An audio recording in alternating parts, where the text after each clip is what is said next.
Okay. And we are live. Welcome, everyone. Welcome to Dash's Old White Road. Welcome to the pilot episode. We have a all-star panel. With us is problematic white guy John, up-and-coming content creator, dignified cartoon gentleman, Rhoda, and of course, you all know Galaxy Red. Welcome, everyone. So, does anyone want to introduce themselves while I get things ready for our first topic? Sure. I am the problematic white guy. Most people just call me John at this point. But I did find out this morning that a black lady heard my name and she thought that it was the best name on YouTube. So that was an interesting little, story that that I was getting from nobody this morning when we were on Will of the Fans impromptu game stream. Yeah, you could see me all over the YouTubes on many other people's channels. I was a long-time member of this channel. I was on the first iteration of it and the last episode for the first iteration. So I figured it was only appropriate that I be here to help send this thing off. So, hey everyone, how's it going? Oh, I hope you're all awesome as always. okay. We got a surprise someone coming. We got Cancel This Podcast, Jose from Cancel This Podcast. What's going on, guys? Hey, Jace. Yo. How we doing, Jace? Hey, I want to be on earlier, but unfortunately, the driver is in this area. If I could describe them, it would violate YouTube's terms of service. So, yeah. We did just start, That's because, Jose, your area is not diverse enough. We all know diversity. Diversity is our strength. Yeah, I found that out. Remember, I found that out Sunday. Yes, the network is as multicultural as it gets. I appreciate Dash for hosting this third network show. We have 3 creators within the network so far, and who knows, we could be getting many more in the future. But I am the dignified cartoon gentleman. I explore why things go wrong in pop culture, gaming, and wider entertainment. I appreciate everyone for being here, and I appreciate everyone for checking out my channel, where the network shows get turned into network videos. The one about Jack Connor interviewing Collective Shout is done rather well, and hopefully it's the first video of many that appeals to the masses. So thank you for having me on, Dash, and for everyone out there, just to let you all know, Black Lives Matter, my body, my choice. How about you, Red? How have you been? I've been good. I don't know why it's not showing my. I guess I can't have the side the. No, we're poor here. So Okay. We're poor. Okay. Yeah. Anyway, I am normally on Rumble. Like Jace over there, and you mentioned the evil platform. No, you can say it. It's just like you can't say it in super chats or whatever. I don't think, but I think you can say it in the actual stream. Anyway, So I normally stream video games over there, and I'm usually only in these type of panel things for every now and then. So that's just and I last night me and Dash were playing Stranger of Paradise, and then tomorrow I'm going to be playing some Terra Enigma, which is a Super Nintendo Terra what? action. I'm not going to go with that again. Anyway, it's a action RPG on the Super Nintendo. It was only released in Japan and Europe. So, yes, that's right. Good. For all my Nigmas out there, Yeah. Good luck with that terror game. But Rhoda, you see Red winking at you. We're such a progressive show here. It's the it's the tracking on this thing. I don't know why it's messing up. I already tried to fix it. You need V-Bridger. Yeah, that's probably what it is, but it costs a lot, so I can't do it. Go ahead, Rhoda.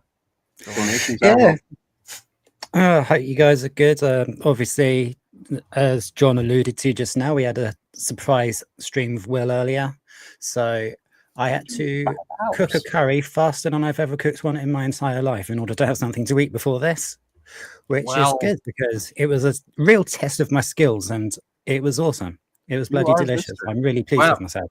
Well done, Rhoda, embracing that most British of meals, a curry. You'll fit in right in the new Britain we are building. Don't worry, folks. Dash is the US, I'm Israel. This is how this show is going to be.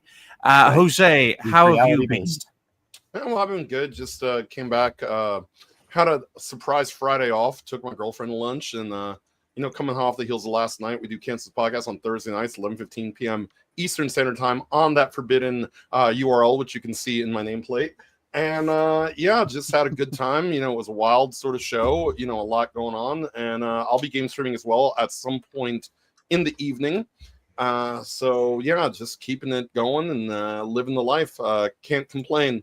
And nobody threw bricks at me today, so it's a good day.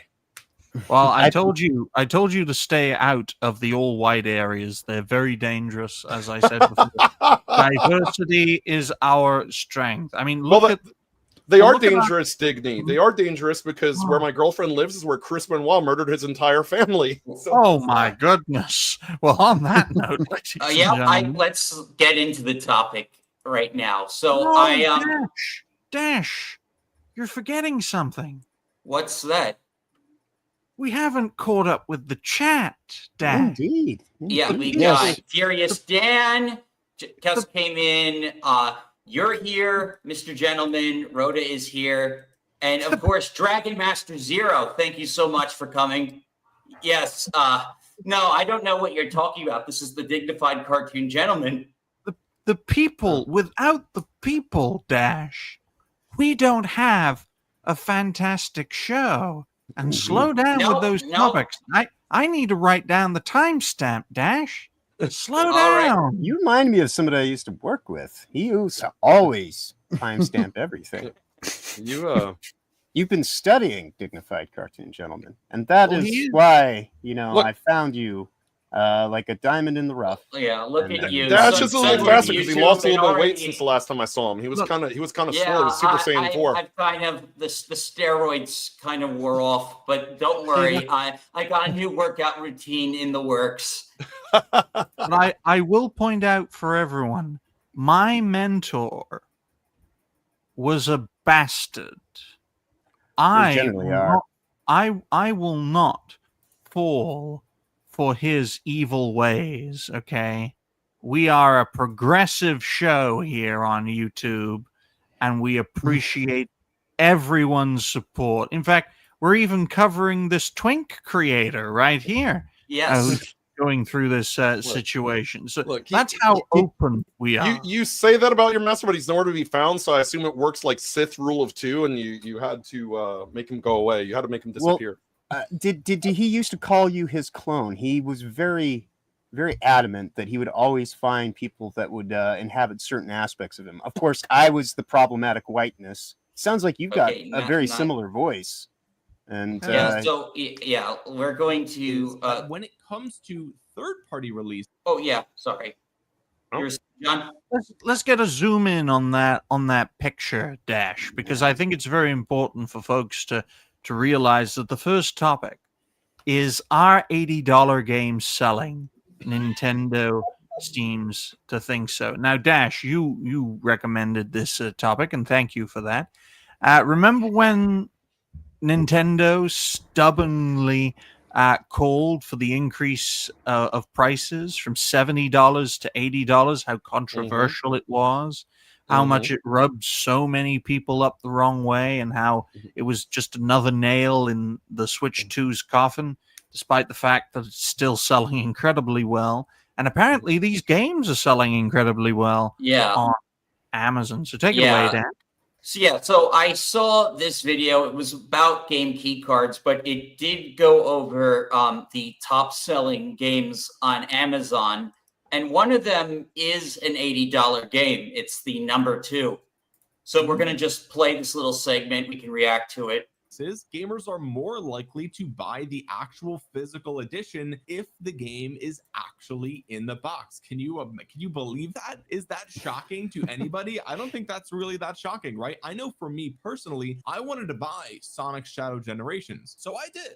I bought it on the PS5 because, I mean, why would I not? The game is here. The game is in my hands. It's on the disc here. And also, this Kelzo's cut his hair. What is it with YouTubers YouTubers and cats? For myself, but as somebody who has a bunch desperate of for games pussy. here, when I I'm got 3 presented with dogs, the but then again, choice I'm not on the buying tubes. the third-party game on PS5 versus Switch 2, rough on I'm going to Rumble, buy the right? one where the game Yeah. is physically in my hands. So I don't think it's that unreasonable that other But gamers meow, might be we're doing on the same YouTube. thing that I'm doing. They're just going to say, okay, if I'm going to buy a There you go. third-party game, if I have another console that I can play it Pause. on and the game is Okay, fully let- there, let- I'm just going to buy it there. Now, before we talk about whether or not Nintendo's going to Pause. pull the plug on game key cards over Puppy paws or kitty paws. What I find interesting about this creator is that he's well spoken and he's very liberal minded. You can tell by how open his shirt is, and I think we should be more. He's we should missing a be more 1970s medallion. God, though. you're right. He is showing what put on an undershirt, dude. That is a deep V. No, I think Yeah. it's a good. I think it's a good thing because I think we're seeing the ideal Nintendo consumer or customer. No, they're consumers in Nintendo. They don't The realize. toy Okay. jack, you mean? Nintendo consumers, these open-minded, open-clothed, relatively young people who just want to, Nintrendies. I'll have you know he collected all the Pokemon, sir. look, they want a game on the go, and I Nice. think that's a positive, and I think more people should be like this. This is a brave new world we're entering, Dash, and I think people like yourself, people like myself, the cartoon generation, should be in full support of what's going on. And Yeah. look, inflation's a thing, people.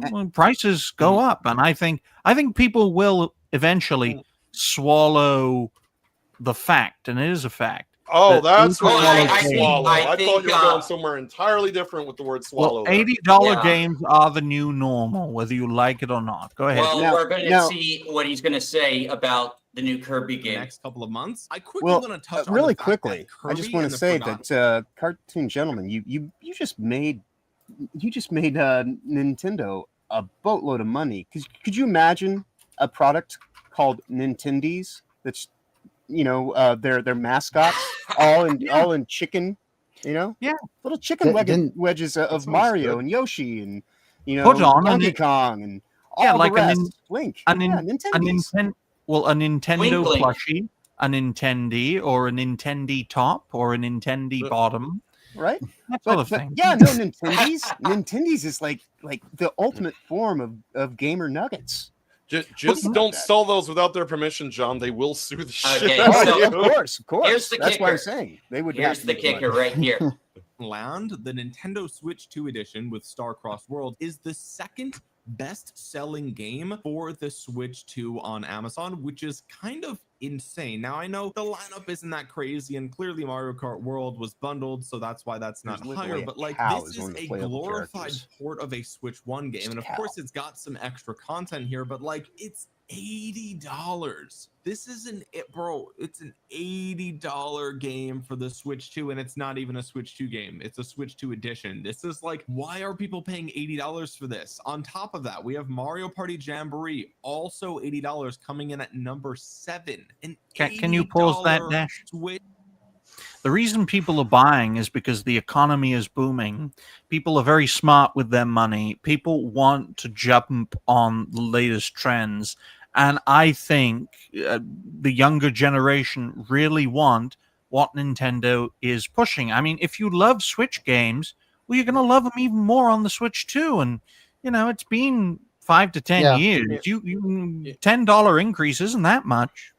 Well, And also the the Switch 2 version would have the full game, including the DLC, all on one cart. Exactly. So one you thing get the whole thing. One Yeah. thing that we all know, because we've most of us have been on the earth a pretty damn long Oh. time, is that status matters to a lot of the younger folk. They don't care how expensive something is. They just have to be first to have it. The thing could have no games and they would buy it just to look at it and tell their friends that they got it before anybody else. This is how these consoles still manage to survive in the modern era, where more practical people tend to be like, you know what, I'm good with my PC, or I'll pirate the shit out of a game. I'll emulate the shit out of a game. I'm not gonna spend $80. But the young folk, they don't care. These are people who have to have the new iPhone every single year. Yeah, Nintendo has actually also done a very kind of genius maneuver in their launch titles. They didn't all come out on day one, so they're doing like a staggered launch. So it's like 6 months of a launch. So every I think 6 to 8 weeks they have a new first party game coming out with a new allotment of Switches going to the stores. And so that way they can keep the hype train rolling, because you might not be in for this game, but the next game that comes out, you can get that and your Switch and so on and so forth. So they've that. I mean, that is pretty smart. But like my question is, well, are they actually putting the games on the cartridges yet, or are they still just using key cards? All the first party Nintendo The first party games do are, that. Yeah, they're all just on the card. There's no yeah, key and cards you on can it. even upgrade your Switch 1 copy to the Switch 2 for a fee. It's an industry choice, gentlemen. With Nintendo, they have stayed committed, for all of their faults in the Switch 2. They have stayed committed to physical gaming using their cartridge-based model. Of course, third-party developers and publishers can make their own choices in regards to, do we want all of the game on the little cartridge, although little depends on your perspective there, or do we want it just to be a key, right? This is part of an adapting industry mindset, which is a nicer way of saying we need more of your money to stay afloat. You will own nothing and you will be happy. I just wanted to point out, though, because Dash is poor, and yes, he is poor, so give him some money, folks. Donations are always welcome. We're at a panel of 6. I know Furious Dan wants to pop in. Hold your horses, buddy, because our special guest is a bit late. So we got to nominate someone to lead on the hour. I can tag out. I got stuff to do. Okay, but you got to chill yourself first. No, what? What? Chill yourself, man. Chill. I thought you mean right. I thought you said something that was completely. No, he's not leaving now. No. At the turn of the hour. We got time. Yeah, I'm here for at least. Yeah, around 4, right? Yeah. Look, Dash. Furious Dan isn't that important. Okay, calm down. Calm down. Indeed. But I will say, with the appointment of Doug Bowser to the Nintendo side of their business, he really has put the EA in Nintendo. They are very much him very much. Microtransaction oriented now, and everything coming at a cost. So and it's obvious too, because I mean, the guy's named Bowser, right? So he's got to be the bad guy. Yeah, he is the bad guy. Yes. A lot of Nintendo's shift towards political correctness has also been at Bowser's behest. Like a lot of translations and stuff. I wonder if he's ever been to an island out in the middle of the ocean. Well, you mean the one that's a few miles off from Disney? Yeah, just a little bit. I mean, to be fair, hey, it is a fair question, given that Activision Blizzard's former CEO, Bobby Kotick, was a frequent flyer. So yeah. Now, do you wonder, do they have like a cigarette boat that goes from Disney to that island, or is there already like a subterranean trench tunnel that has been constructed so that they don't have any prying eyes see what goes about? So what? They can get there privately without no one knowing. Well, what's winning out, the Disney jokes or the Bowser jokes? But in all seriousness, I'm just looking at Dash's promotion of this show. I'll just finish my piece because Dan is trying to bribe his way onto the show. It's not going to work this time, Dan. I'm sorry. But, no, Dan, I think have my seat in a bit. I think Dash Attack had a stroke when he promoted this show. Quote, live for the pilot episode of Dash's ODR, which is Overdose Road. So, Oh yeah, yeah. for some reason I keep hitting the D instead of the W. Like that happened. Well, I finished they're that close. They're kind of close to the keyboard. So I that mean, doesn't Yeah. get clipped. Oh boy. That's the Oh, boy. dyslexia kicking in. Well, thank you, What is closer to thank you, Furious Dan, because I will Thank at you, least Dan. I read- appreciate it. I'll read your comment because Dash doesn't seem to want to. Quote, I'm not that important. I'm here to support and observe. Well, I Dan, appreciate it, buddy. Oh, hitting the D Dan, instead of thank the you. W. That's, Good to see That- Furious Dan in the chat, man. Good dude. that is very kind of you. And it's like, folks, this is like a car being driven by two people. So you're seeing Yeah, we're both fighting for control. Furious Wan. Oh boy.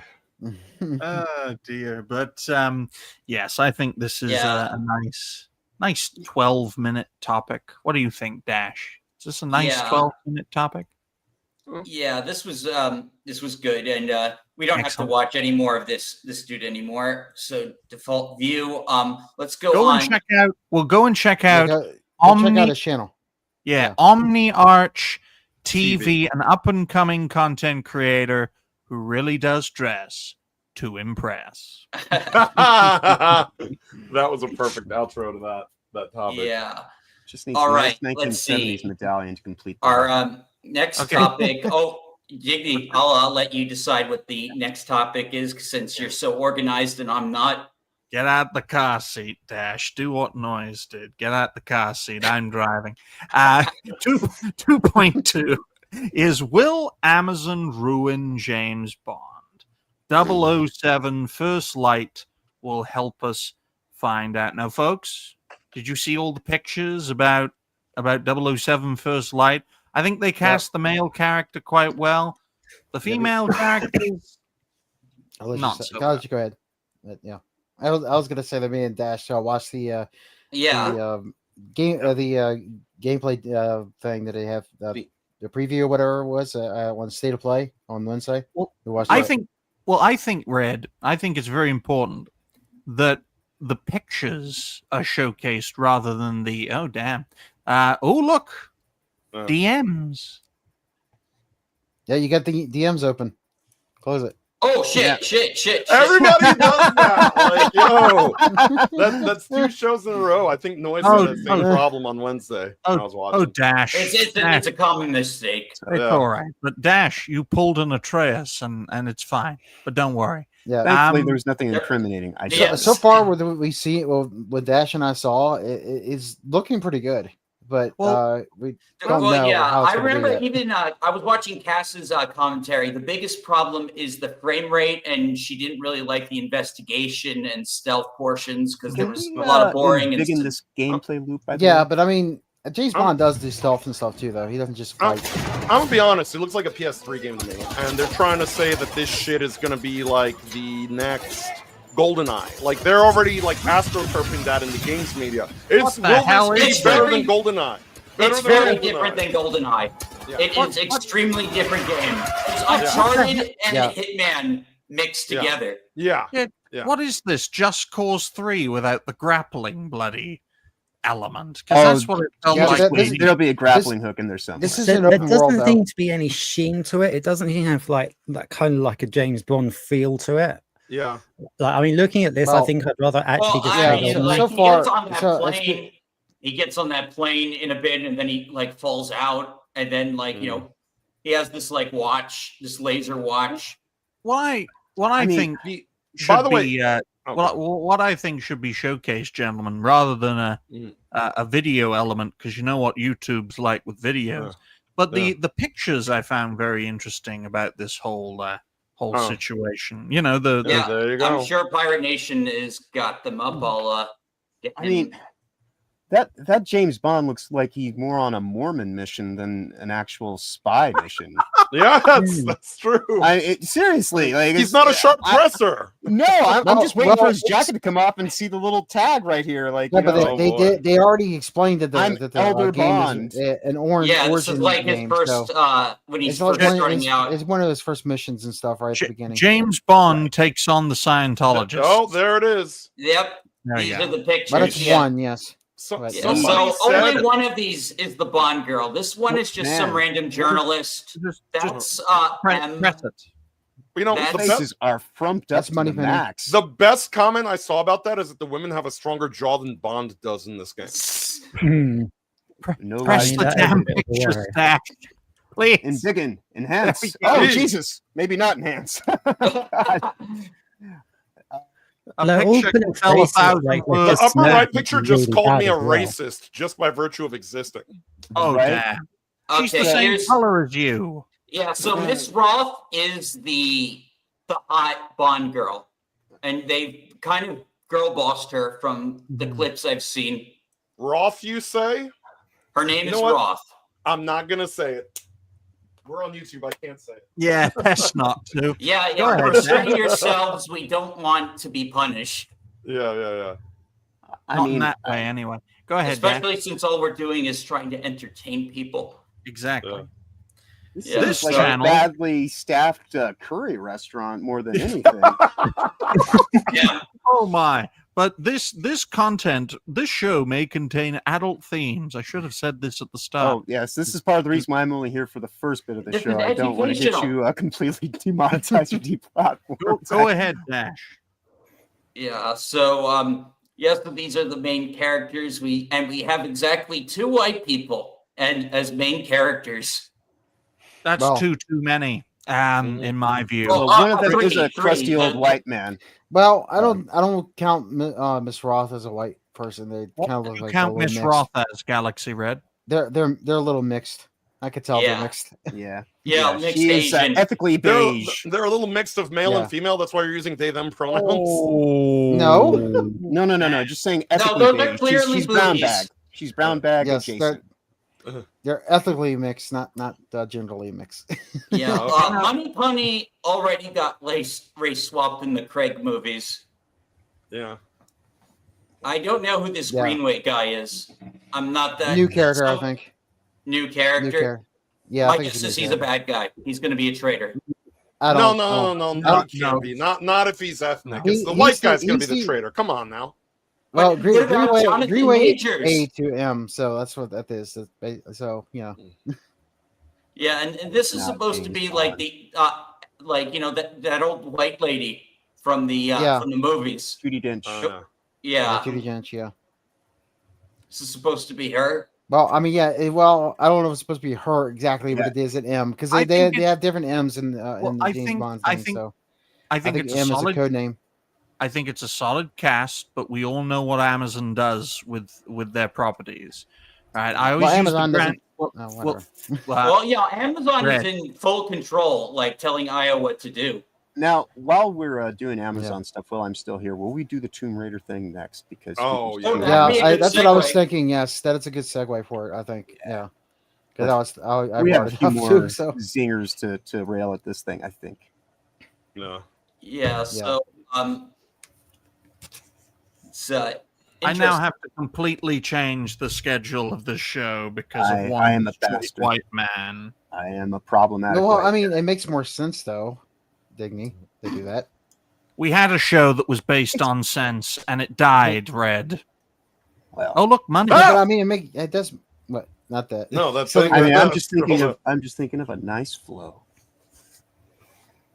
Money dash. which is what they're thinking about with Oh, these oh, Amazon no, thank properties. you, Dan. Again, James Bond always had pretty women, not modern audience women. WTF? Yeah, there's Exactly. a lot Mhm. of.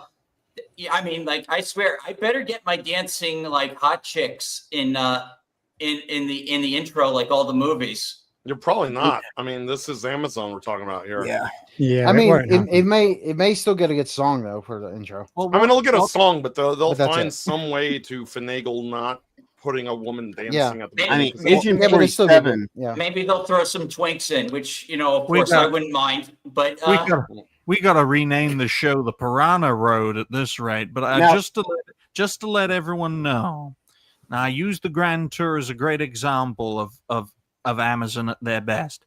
Amazon shows. Very I hit or know miss. this is a game, but Amazon shows at their best allow established institutional shows full creative control and just let them roll with it. They did that exactly with the Grand Tour, and for the most part, it was successful, especially towards the end of the seasons, especially from season 3 onwards, right? That's how you succeed. Netflix should, in my view, take a similar approach. So should Disney Plus in that regard.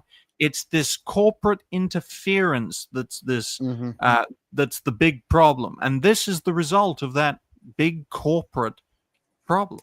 Right. Well, the sad thing is, they've got another James Bond crossover with Agent 47. And that's in the Hitman game. Yeah. And Hitman, like Agent 47, is more James Bond than their current James Bond for this game.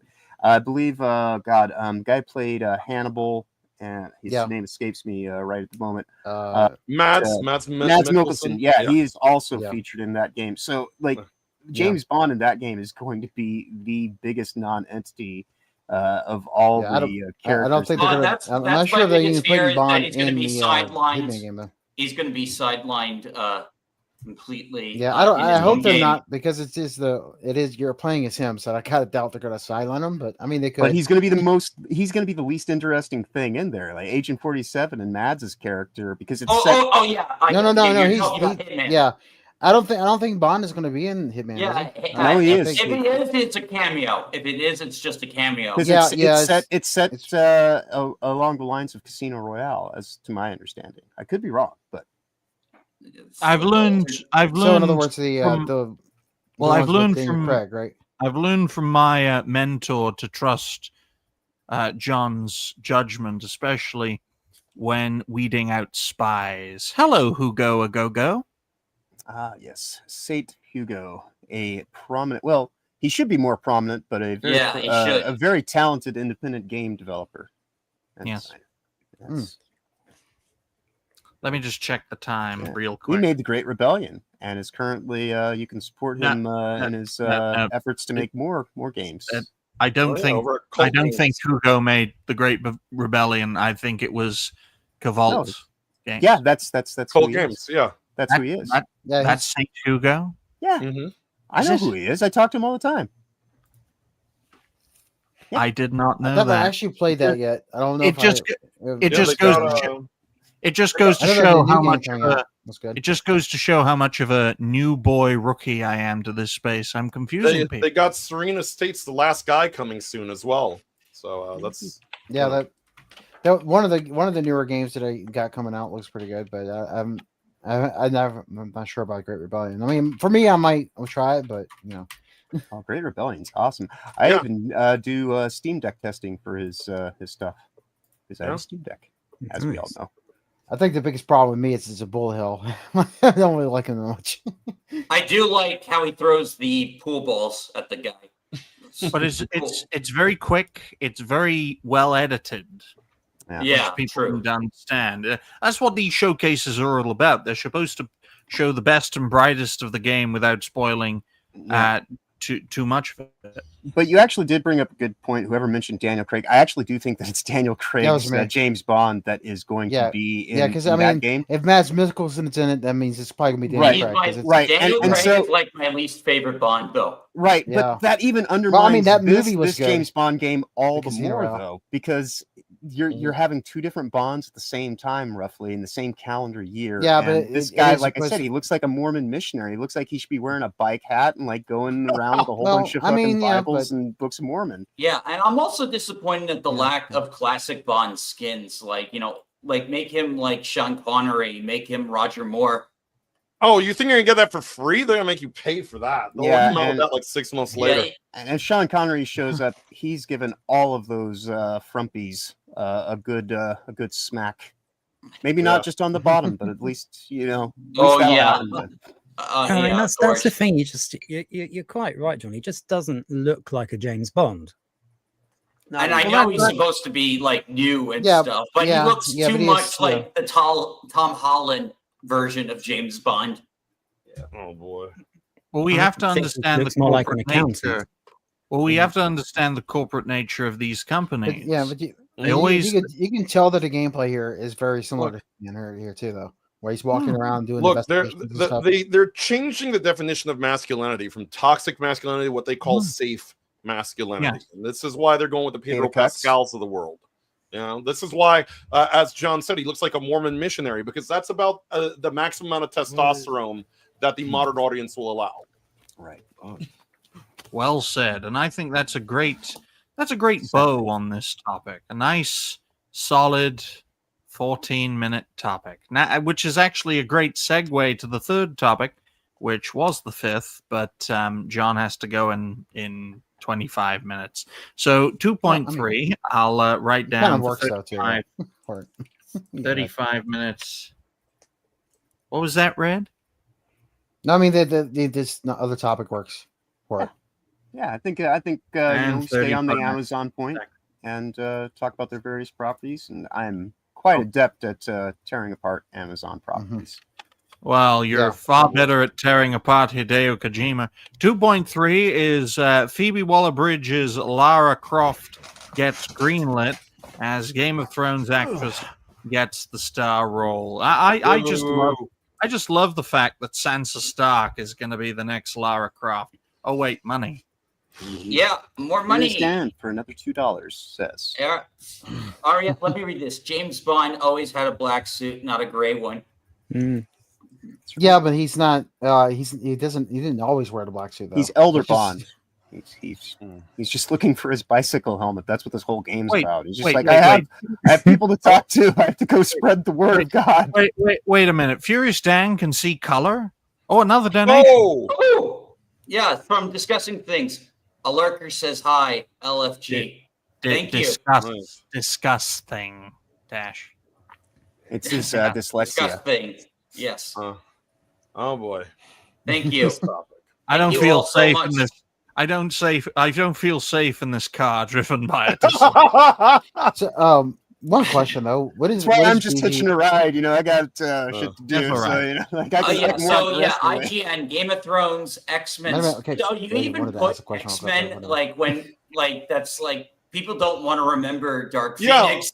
I was going to say that. Thanks for reminding me of one of the worst movies I've ever seen in my life.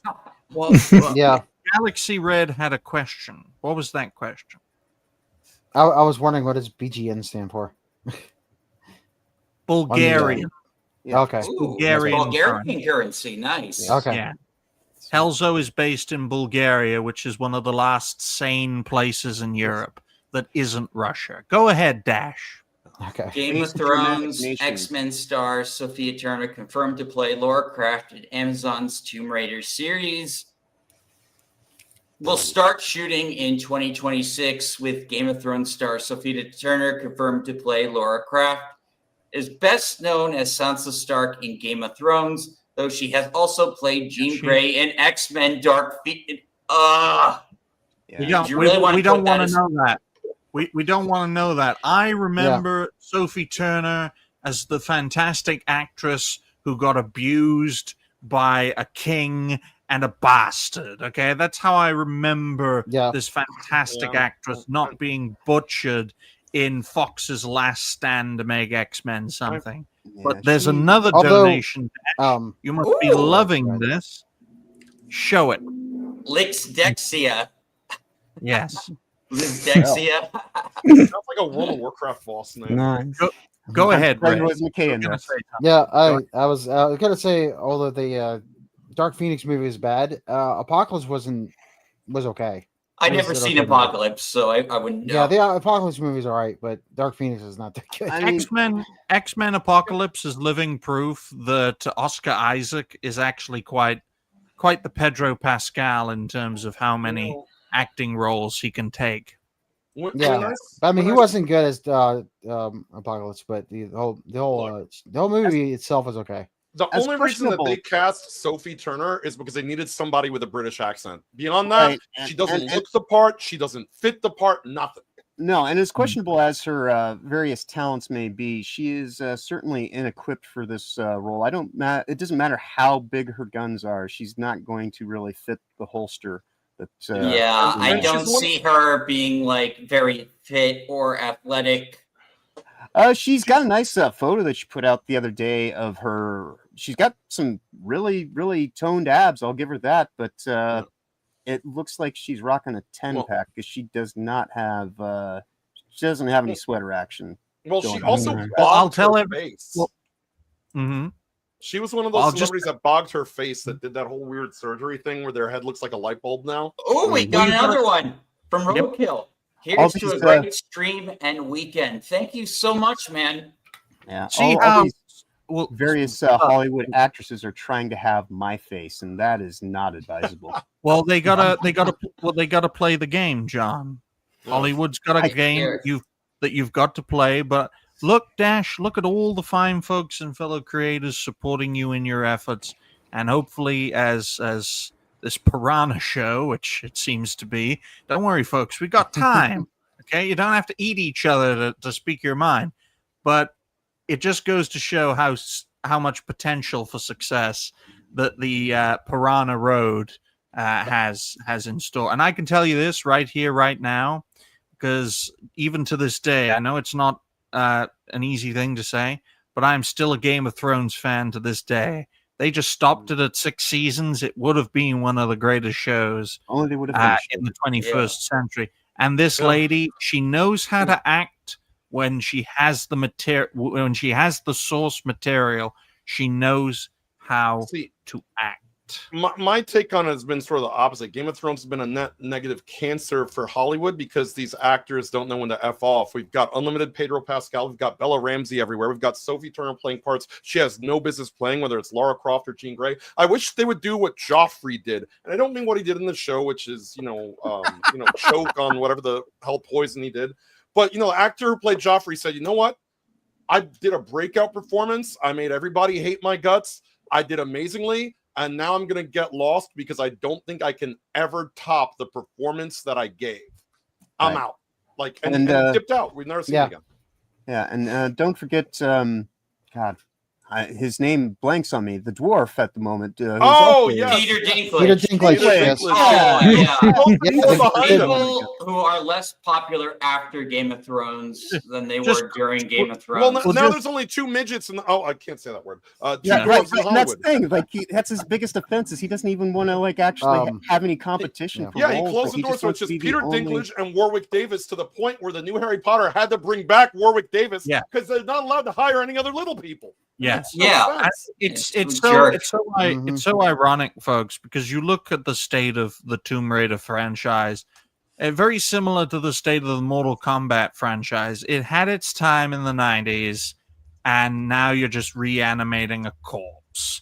In regards to Peter Dinklage, I honestly believe that his intent to play Tyrion Lannister was to make it so I am not a small person actor. I am just an actor. That's what he wanted. He made it explicitly clear that he didn't want to play a fantasy dwarf in his own words. And I think what he wants is for his people, for lack of a better term, to actually be considered actors and actresses who can get serious and credible roles and not be typecast as some Ewok or as some goblin.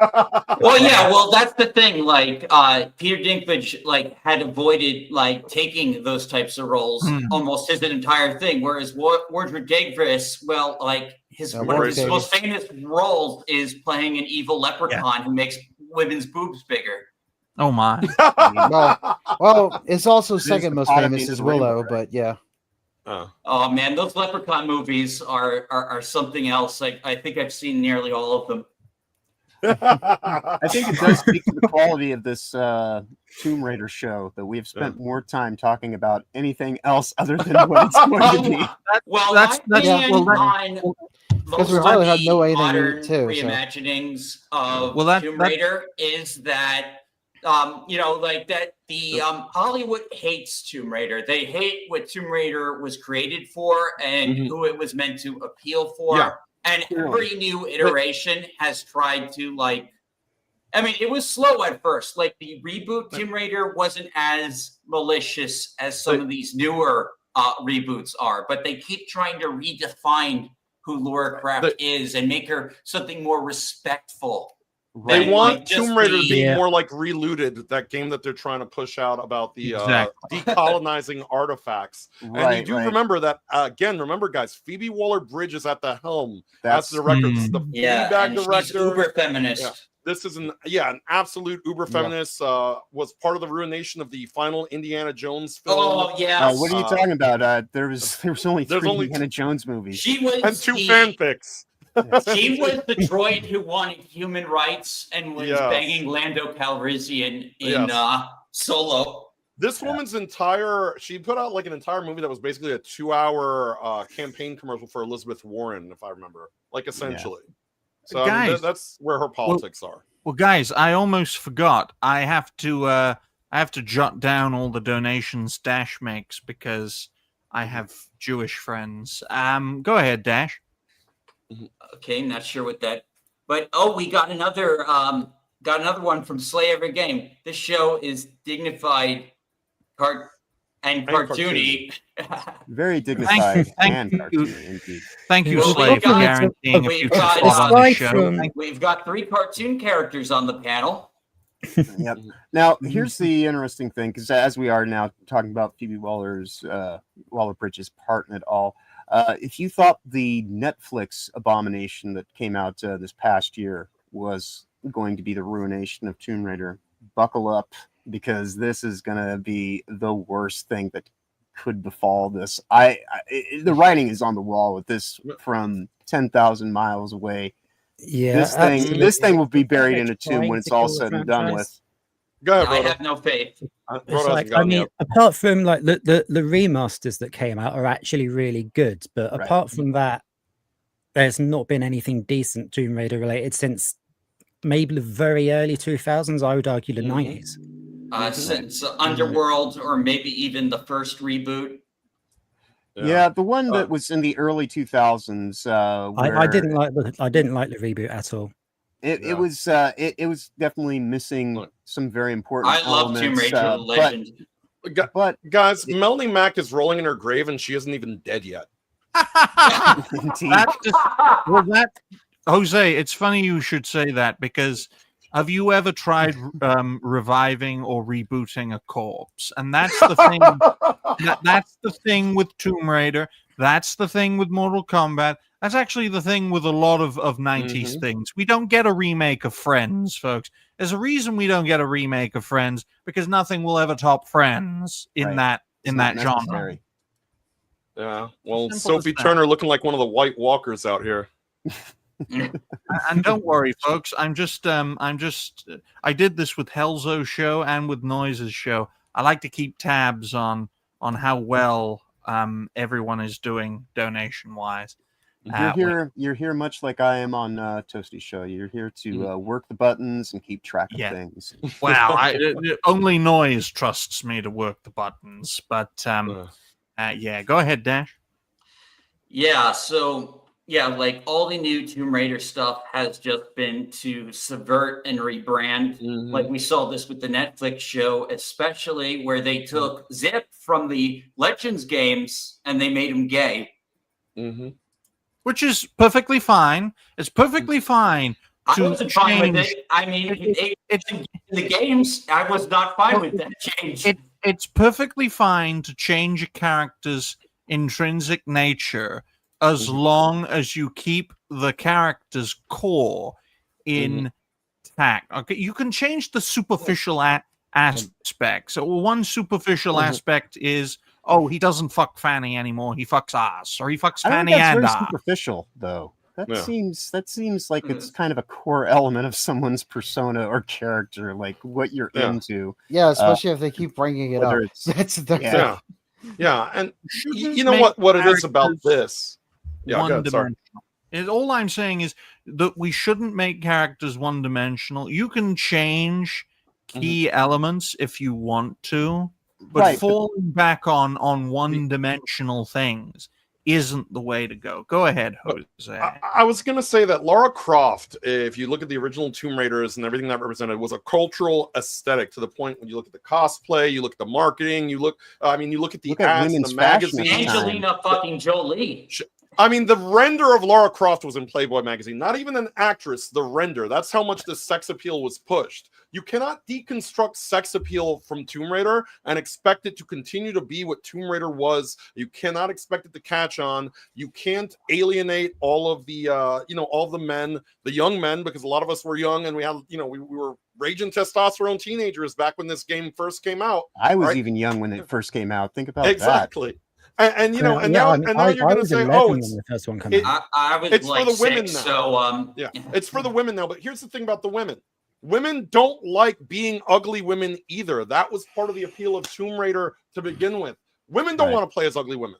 So, this idea, and I'm not saying Sophie Turner is ugly. I'm just saying that she doesn't have the figure to play she this doesn't character. embody the role, as it were. Yeah, she only has the correct politics. She has the matching politics to Phoebe Waller-Bridge. That's why Sophie's marriage failed. That's why she bogged herself. That's why she had her little breakdown. That's why she's been a mediocre actress ever since. Yeah, her acting career has been on like the downward spiral. I think she did like attach herself to a lot of politics, like after Game of Thrones. Yeah, Maisie Williams looks like a pug, but she's overall a better actress than Sophie Turner. If we're going to talk Game of Thrones actresses. Well, thank you to Helzo for becoming a member of Dash's channel. That officially takes the donations up to $30.68.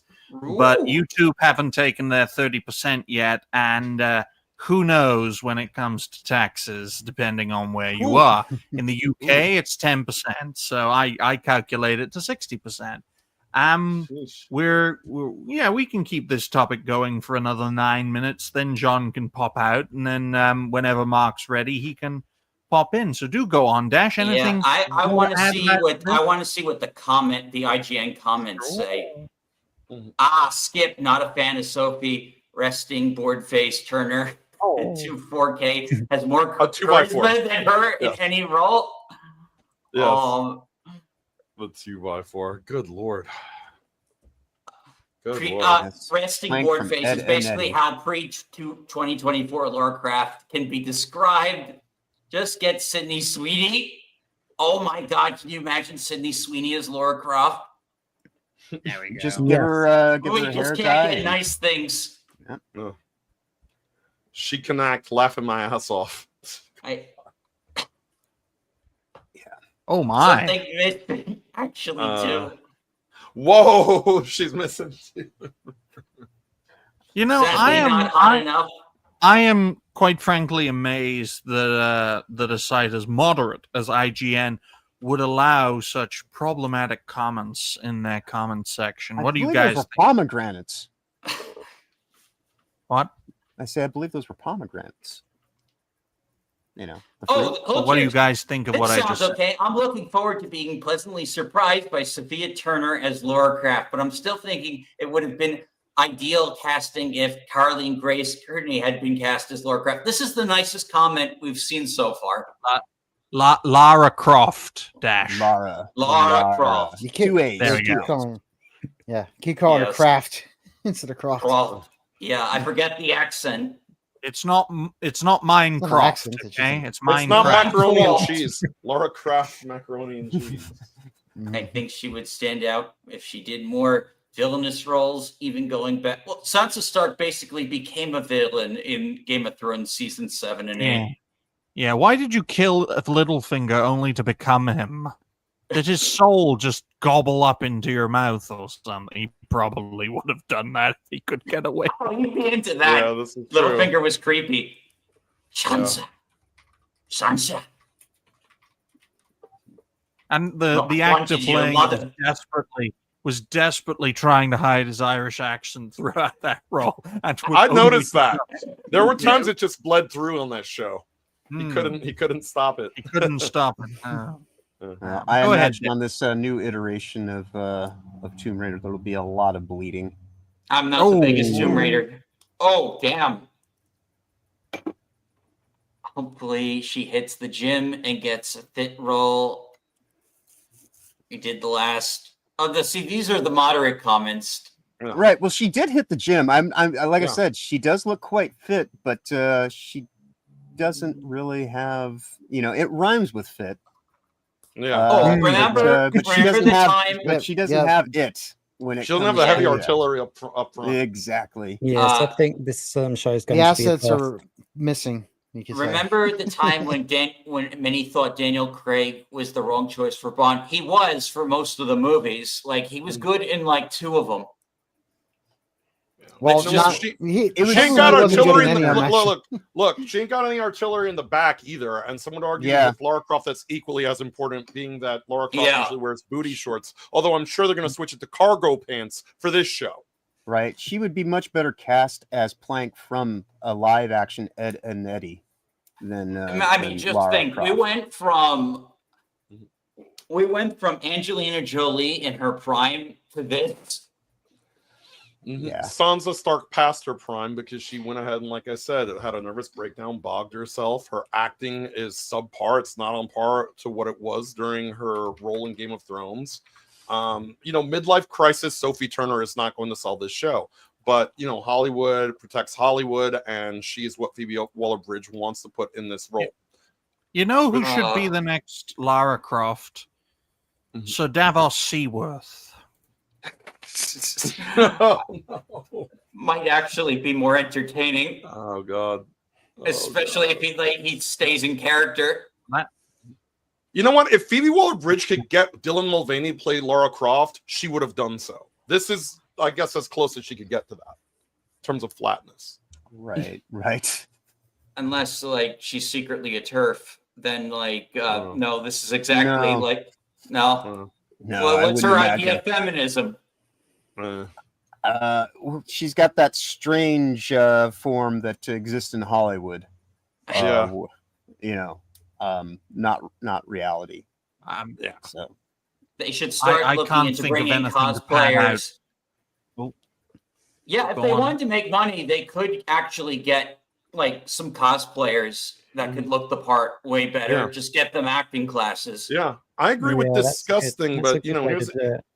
That's why the remasters work so well, because they were made by actual fans. Exactly. That's what I was going to say, Rhoda. Is that cosplayers tend to put passion in the project, and that's the opposite of what these people want to do. Yeah, we still have not gotten casting for that Naruto movie, and as a big Naruto fan, I will be all over that when that casting drops. Yeah. They're trying to re-envision Lara Croft as some kind of feminist hero, and historically speaking, she's always been out for herself. She was not. She was an anti-hero at best, but she was just, she was just in it for her own gain, and not the thrill of getting things. She literally was going after treasure, and she was using all of her, dare I say, privilege to just kind of, just do as she pleased. She used her feminine wiles quite a bit, and now they're undermining every aspect of what actually really made that character substantial. And so the only thing, because as you were saying earlier, Cartoon Gentleman, it's one thing to play with the superficial. Dig me. All right, dig me. But even the superficial aspects of this have been muted. But but that's the closest thing that you even have. She'll show up wearing the appropriate khaki colored shorts, but they probably won't even fit right, and a turquoise top, which also won't even really fit right. But every actual substantial measure of who is Lara Croft is not going to be present in this current, modern day take on who the character actually is supposed to be. I miss the pistols. The pistols. Oh, they're going to downplay a lot of the guns in this too, because just more bow, more bow. It'll be like we already know a feminist lesbian love letter, much like the Netflix show was. That's what you're getting. Yeah, I mean, she has more in common with the type of women who show up on the Whatever podcast than fourth wave feminists. That's just right. But this is this weird sort of thing that these people do where they want to turn every female protagonist into Susan B. Anthony, and it's not working. Well, it's because Lara Croft's entire existence greatly offended them, and if they can't destroy it, they'll subvert it and make everyone hate her. Right. I'm just wondering if we'll get the power of one, the power of two, the power of many song from the Acolyte in this one.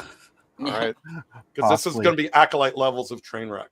That's Oh what I yeah, predict. the right. I can't imagine like the writing for the episodes or what the villains are all going to be cartoonish white men. Yeah. It'll be like it'll be a mix of the Acolyte and Asuka in terms Plot of twist: Digny is the villain. its feminist cringe. Oh yeah, I can see it. See, I'm a super rookie. I had myself muted. Excuse me? I'm not a villain. I'm a dignified cartoon gentleman exploring why things go wrong in entertainment, pop culture, and wider gaming. I'll have Yes, you know, And that is why they'll make you the villain in their show. I am pro-black. I am pro-women. I love platforming gays. I mean, I even helped a gay run this show. I'm not a villain. I like women though, so no. You even better. literally said you like giant Play penis dead. on my mentor show. Oh, that. Okay. Oh, real quiet now, aren't yeah, you? Yeah. Huh? You're kind of conflicting brands here. Like, this is gamer mode right now. If anyone wants to see anything else, go to my Twitter. He's off the steroids. You heard it here, folks. Steroids causes it. Okay. As he said, he hit the D, not the W. Anyway, moving on. Right. So we want to move on to the next topic, or sure? Well, I suppose if we are moving on to things, then that will be. Is Mark ready, or are you bringing in Furious Man? We haven't heard from him yet, but he'll show let up me in the know. chat momentarily. He did show up in the chat. Said that he was. I think on Dan's his still way. in the backstage. So Yeah, Dan's still in the backstage as backup. Go on, John. Tell people where they can find you. Then we'll bring you Dan to, on. And the moment Mark pops in, we'll get rid of Dan. Thank you so much, Dragon Master. Indeed. Well, would you like to embiggen me as I gotta do my go little, now. I'll see you all later. Okay, just reading it. And you have the floor. All right. Well, I am the problematic white guy, although most people just call me John at this point. I've been doing this stuff for about a year. Getting ready to do a stream at 8 p.m. Eastern with Toasty.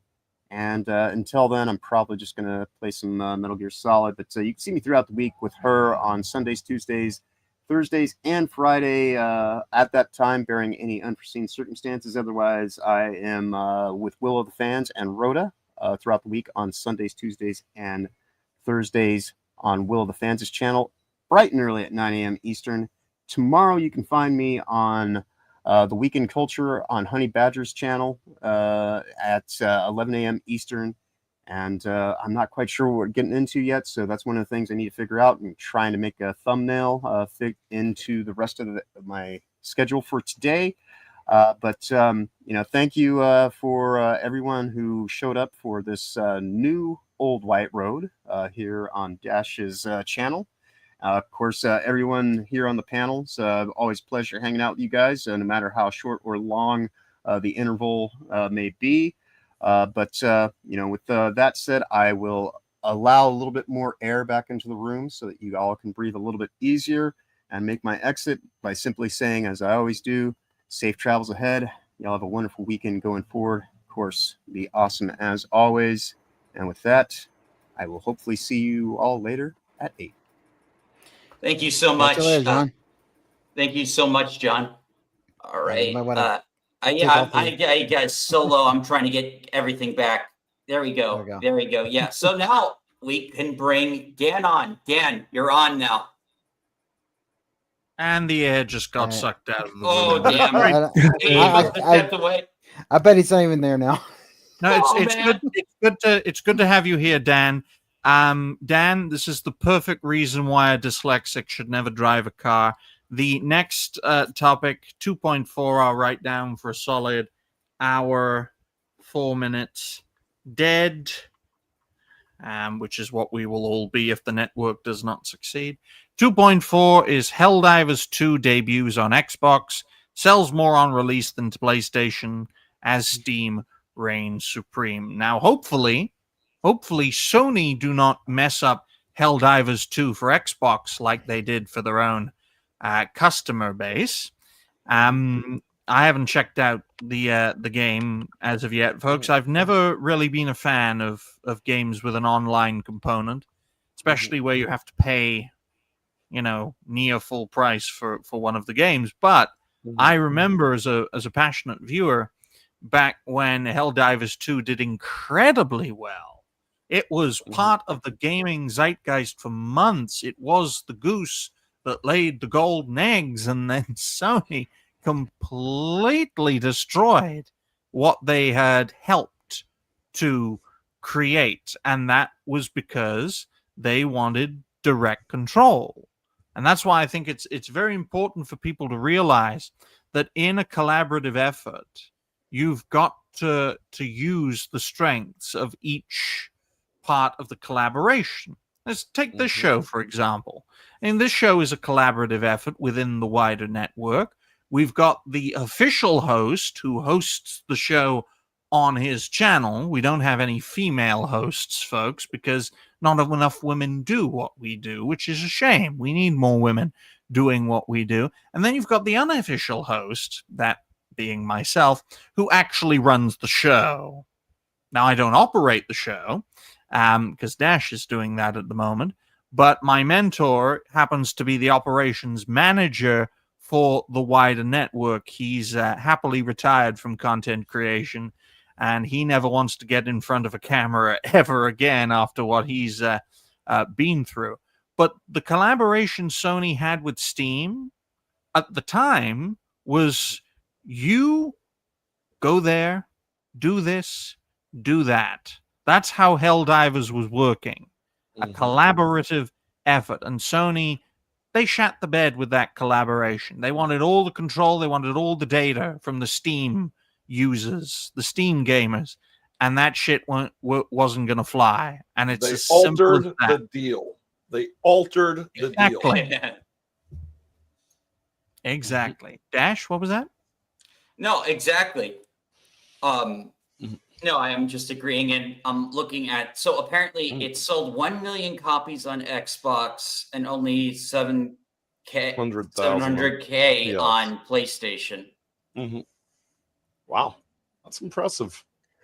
That's impressive because Xbox hasn't had a lot of wins lately, you know. And I think No. that's why it sold. I think it sold, like, for one, like, they're actually doing something cool with Halo and Helldivers now that the ODST are in.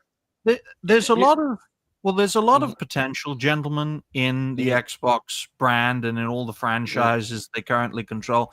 Xbox's biggest issue for most of its history, actually, has been Microsoft. But without Microsoft, Xbox would have gone bankrupt by now. So it's a balancing act.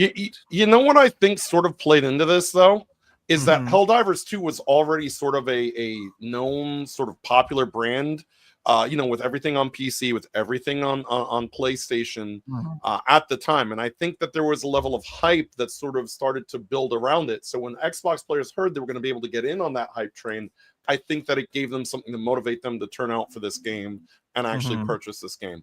Because there was nothing prior to that really made Xbox gamers go, oh, hey, I'm excited for this. But then, you see these people playing Helldivers. They're playing it on either Steam or on the PS5.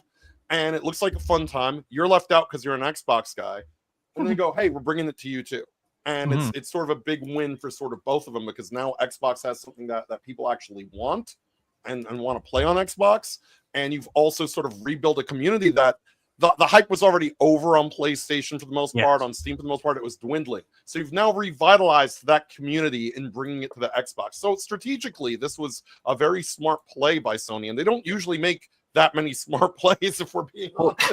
No, they don't. Don't make the same mistake twice, Sony. Okay, look, I can perfectly understand, and this is an adult show with adult themes. I can perfectly understand if you fuck up once. Okay, lesson learned. We made a mistake. We should have known better, but we're here now. We've learned from our past errors, and we're going to make sure that this project succeeds on what used to be our competitors, but we're now cooperating in a far wider gaming landscape. And that's the one good thing Microsoft are doing with Xbox. They're realizing that the game is up in that respect. But the problem is for Microsoft is that they're the missed opportunity corporation. They could have easily destroyed Steam in its creation. I mean, Windows is on almost every computer ever, yet they don't corner the PC gaming market, despite the fact that the PC you're playing on probably has Windows on it. And they couldn't corner the gaming market, despite having this massive corporate entity behind them. And one of the biggest shooting franchises of all time. Exactly. Yeah. And purchasing multiple large companies and large franchises. World of Warcraft, Call of Duty. These things now belong to Microsoft. All the Bethesda umbrella, Fallout, Elder Scrolls. This is all under the same umbrella. Oh, our guest has arrived. He wants to. And thank you for being on. Now, fuck off. Oh, we didn't even get to say hi. I'm so sorry. Well, I'm listening and observing to what you guys talking about. We appreciate you, man. Thank you so much. I'm here to support. Amy the dog is barking. Wants to say a little perspective, but thank you. Thank you. So, speaking about Xbox, they are really actually giving their games away to Sony now too. And the thing is that it's cool, but in a way it's not, because it's still like there are certain titles. Sopranos. Okay. Okay. Mark, how you doing? Hey, everybody. Can you hear me okay? Yeah. Yeah, all good. How you doing? Welcome. Awesome. Thanks for having me. Am I late? Have we already started? We're about an hour in, but it's okay. Like, we're going for a 2-hour show, so you came in just in time. I got off work just in time. Well, it's perfectly fine. It's great to have you on. We have a dyslexic driving. It wasn't my idea. Noise lets me drive his car when I host his show, but Dash has taken the initiative. Folks, right behind where Mark is, that's where he does his videos. It's not much of a live streamer, but it's still a great setup. So, Mark, tell all the folks who you are, what you do, and then we'll carry on with the topic. Hey, I'm Marc Foxx. I otherwise go by Real Marc Foxx. Used to be formerly Foxio Games. Been uploading since about 2008 to YouTube. I have actively started streaming now. Mainly stream to YouTube, a little bit of Twitch as well. I do the dual stream thing. But I've been uploading videos about the video game industry, video games, reviews, all sorts of topics. But right now, I think what my focus is going to be is on comedic, silly reviews of games. They don't have to be necessarily on the ball with the timing. It's just something silly to watch, to enjoy, get some comedic effect from it. And if you want, you can always join me when I go live. I'm playing games. My focus is always on the video game side of things and things that have a video game connection or a nexus to it. Excellent. That's really cool. We had to give the Sopranos treatment to Dan because Dash is poor. Thankfully, we're getting all these donations. I'm in two minds, Mark, because I'm Digny. My mentor recommended you to me. Wink, wink. And yes, Digny. Yeah, I'm in two minds as to whether or not I should fleece the hosts of this show for money. But I feel sorry for Dash, so he can keep all of his donations. Dash, what were you saying about this topic? Oh my God, you're unbelievable. But yeah, this was a big, I don't know, this is just another kind of big L on, I guess, on both of their parts, but also a big win on their part because they both benefit from it. But, like, it's embarrassing because Xbox didn't make Helldivers, and it's embarrassing because Helldivers did better on the Xbox platform than it did Sony. Well, it just shows that there's a new era now in console gaming. It's cooperation. It's not competition. And when you realize that the PC gaming market is so much bigger and the mobile gaming market is so much bigger on top of that, it makes sense that the console games should collaborate and should evolve into essentially entry-level PCs that put convenience at their core. Mark, what do you make of Helldivers 2 debuting on Xbox? So, first of all, I find it very surprising considering that everyone's talking about Xbox kind of dying off. And I don't think Xbox is doing as badly as people say. I think Xbox is doing quite okay for the most part. They just made a lot of missteps, and a lot of that has to do with the DEI policies and whatnot. Digny, he sounds very similar to a guy I used to know, but he's not here anymore. But Digny mentioned something very interesting, is that the mobile market blows everything else out of the water. And it's easy for us real gamers, us hardcore, serious gamers, to forget just how many people are on cell phones and tablets. So now it's no longer PC gaming master race versus console peasants. No, the console players are in with us PC gamers, and we have to band together against the mobile peasants. Those are the new peasants. True. The Genshins and the... I do love how it seems to be like causing the end of the console exclusive as well. Give people more choice, you'll have more development. Even like the mobile games are starting to come to PC and console now because they're taking more memory. Yeah, exactly. I was going to say there's almost no difference, but another thing about it for us that we sort of take for granted is we're gamers. We look at playing games on this phone and we sort of scoff at it. All right. But then you've got people like my 70-something-year-old mom who plays Candy Crush. And they've been able to monetize the hell out of that because now you've got these people, they're not really like in the know about video games, and you can hose them because you could sell them little advertisements, and pop-up ads and all that. So it's a very appealing market to hit the normies and the boomers and the elderly people. And we don't take account that's sort of where they're, thriving because they're able to sell things that would not fly with us. I mean, we hear, let's put some ads in gaming, and we go on a full-fledged revolt. They're not going to get that out of those boomers. Those boomers will just keep playing their crappy mobile games and download another and another and another. My mom's got 25 mobile games that are all exactly the same, and she only plays like 2 of them. But, it counts as a download or whatever. Middle-aged, thankfully, folks, or not thankfully, depending on your perspective, middle-aged women are not that wealthy. The mobile gaming market is extremely popular in the second and third world because of how expensive in their part of the world consoles and even entry-level PCs are. I think this is good news. I want there to be more collaboration in the gaming space because we've seen what Xbox has done on their own after buying up and gobbling up all of these franchises, and it hasn't been too good. So the more energy you can inject into a hub, the better, to me at least. So to add to that, when you think about the mobile market, as Jace was saying, one of the biggest markets there, one of the biggest demographics is kids. Roblox, key example.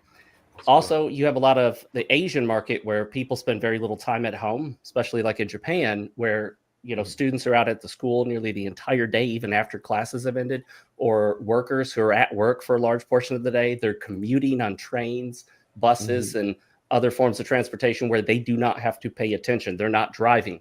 So to them, they need something they can game on the go. Why buy something for $200 to $800 or $1,200 for some of these little portable gaming systems when you can just play it on your phone?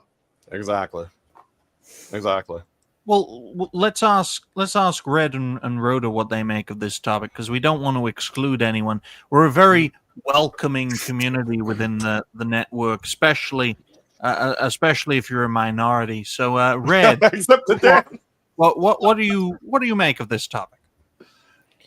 Well, I think that it's pretty good that the Helldivers 2 actually is doing well on Xbox, but I kind of don't like it how they were like hijacked basically by Sony, with their because when they had the Sony PSN requirement or whatever, then like it pretty much banned it on Steam like in multiple countries because of it. So and another thing I was talking about before, I saw someone mentioning in the chat earlier. I can't really see here. Well, Yeah, I'll about just the, while yeah, while about the- Red is doing that, and while someone else is typing. No, I found it. Yeah, I found it. It's from Ironcaster earlier. He wanted to count the Steam players for the metrics to active PSN users. That's very similar to pretty much exactly what Roblox did for that Gilded. That's exactly what they did. They took over Gilded and they wanted to that's to why Gilded.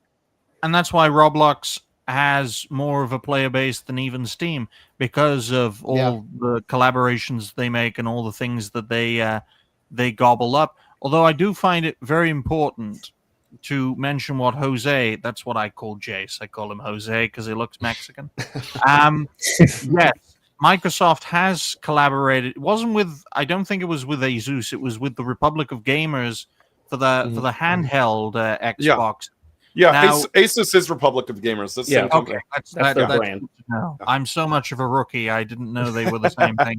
That just goes to show that I have no prior experience doing this.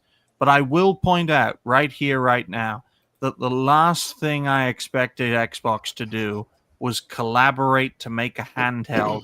That would be like, I don't know, America collaborating with Sweden to make a car that didn't rust. It's like, I don't expect you guys to. What are you doing? This car has to rust. Rust is American as it gets. Digny, everything's an Xbox now. Yeah. Damn. They're trying to push that. Even your Amazon Fire Stick is an Xbox. Even though it sounds My like toaster's an Xbox. Anyone could be Spider-Man. Anything could be an Xbox. My toilet bowl identifies as an Xbox. Rhoda's hat is an Xbox, and that was just to make sure Rhoda can get his perspective. What do you make of all this?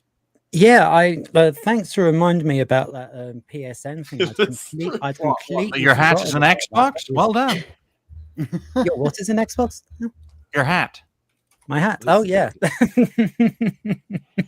I'm saying this stream is an Xbox. But yeah, I'd completely forgotten about all that PSN crap that they were trying to do on Steam. That was absolutely disgusting. So I guess it's kind of cool that it's like it's developed in such a way that it ends up with their opponents getting a win. So I don't remember the last Xbox win. It must have been like the 360 era. Well, just to let everyone know, the first hour of this show was the Xbox One, and Marc's entry was Game Pass. So that's how we're correlating with Xbox, because the first half bit shaky, but now that we've got this very talented person with us, things are on the up. But we'll find a way to mess it up. We will. We're Xbox. Yes, Microsoft is really good at screwing things up. Exactly. Oh, believe me. Yeah. Scale bound. Yep. It's what scale bound? It's the scale bound. It's the scale bound was no. Everyone knows what scale bound. It doesn't exist anymore. Yeah, I know exactly. Microsoft is as I said before, is the company of missed opportunities. It's sad that that's the case, but Microsoft and Google are actually very similar in that beyond the thing that made them, they're not a very good company. I mean, for Microsoft, what's the thing that really made them? Windows.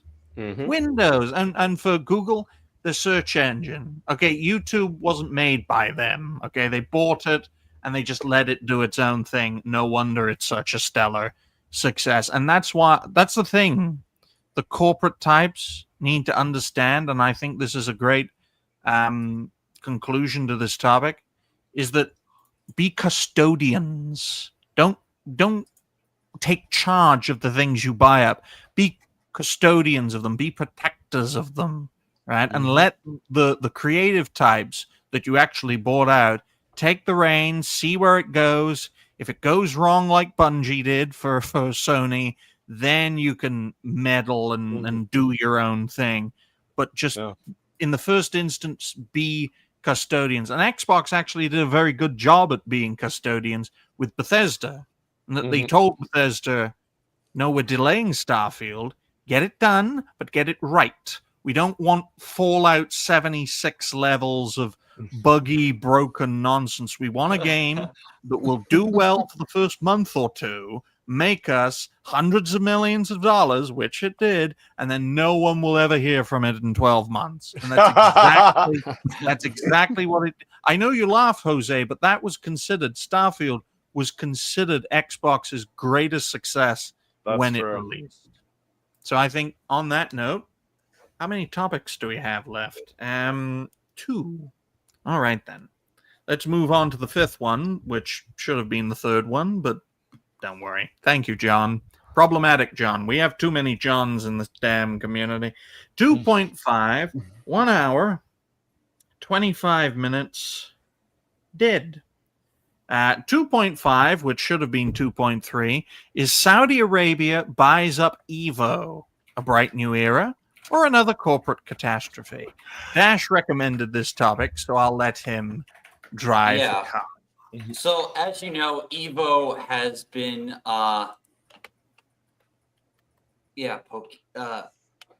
acquired, I think is the word you're looking for. Is main. They've been like the big pusher, and a lot of games have changed like their standards and rules in order to be allowed in Evo. Like, so, like, you know, as far as like women covering up and stuff. And so, progressive streamer Pokimane, who apparently co-owned Evo, has just sold it to Saudi Arabia. Well done. Well done. I love it when women sell companies to countries who cover up their women, which I think is a very good thing. Now, one of the biggest, she's not allowed to drive the car over there. Exactly. One of the biggest Evo players is a non-binary gay furry, and Sonic Foxx. That is going to work so well. Talk about oil and water, ladies and gentlemen. Can you fly, Bobby? He was just gay. Like now apparently he's non-binary now. So like he wasn't. But this is the guy who made political speeches like during like award shows. Yeah. Dash, being gay is enough to get you flogged and stoned in Saudi Arabia. Don't add non-binary or a furry. He will be pushed off the building if you tell these people that. I'm wondering what's going to happen to Sonic Foxx. I'm excited to see what's going to happen to Sonic Foxx, because I think in some cases, in my opinion, he single-handedly ruined the fighting game culture by making it a lot more progressive, which is akin to having cancer, at least for me as a former fighting game enthusiast. Yeah, I know Mortal Kombat fucking sucks since all this progressive bullshit like happened. Yeah. Dash, just between us, there's nothing worse than progressive Mortal Kombat content creators who happen to be hollow men. Wink, wink, nod, nod. But I do find this situation very interesting, Dash.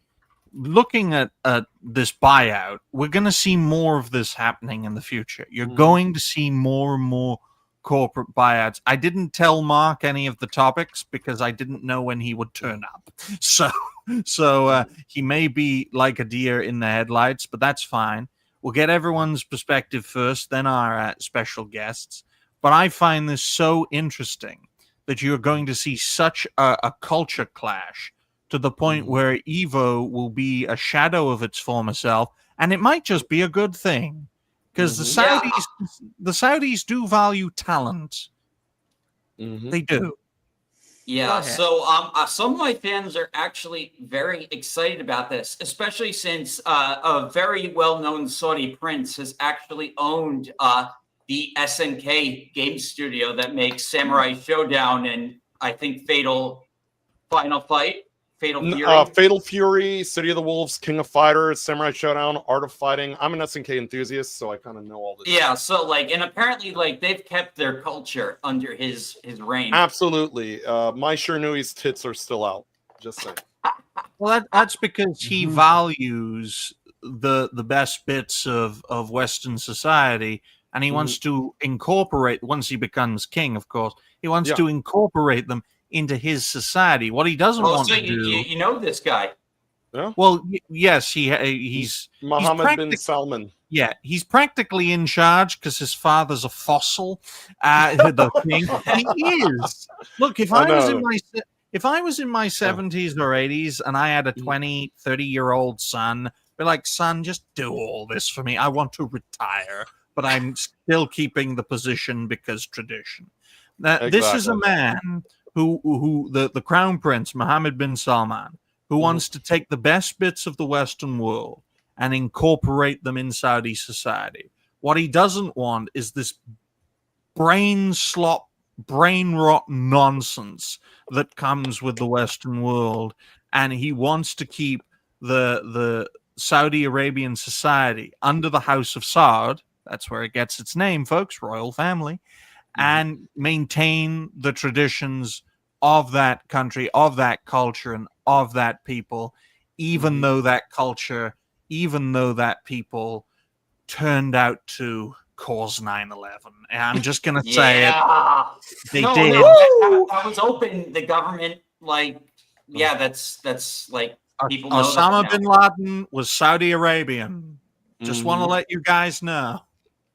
That's a week from now's the anniversary. Yeah. Oh, damn.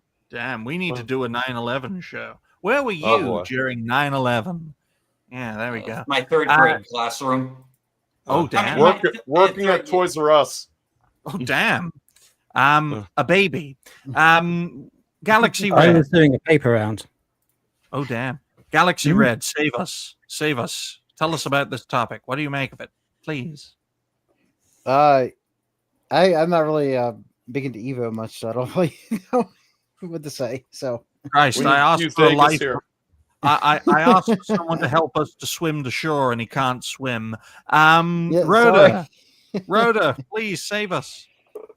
Save us, yeah, okay. What do you think? I mean, I've never been particularly into fighting games, so I don't really know much about it either. But again, I'm drowning here. Me and Dash are drowning together, and yeah, I'm not big into the. Some of my fans are if only Michael were here. He's not though. Look, somebody's got to save this topic, and luckily for you guys, I've been playing fighting games since I was in diapers. I grew up in New York City. There was a Street Fighter II machine on every corner of the city. Many of them bootleg, but that's besides the point. I got in a fist fight with a friend because he cheesed me in Street Fighter II once. He hit me in the head with a brick. So you see there's a recurring pattern here, people hitting me with bricks, during that fist fight. But yeah, we got to fight outside the pizzeria over there. But I will say this, look, Mohammed bin Salman, I have to give him props because of the fact that he did pick up SNK. He didn't change anything. He didn't cover up the women or anything like that. He said, and he went on record as saying this, there was a lot of articles at the time, that he wanted SNK to shine as bright as it did in the 90s during its heyday, when you had Samurai Showdown 2, when you had King of Fighters 94, Fatal Fury Special, all of these great fighting games.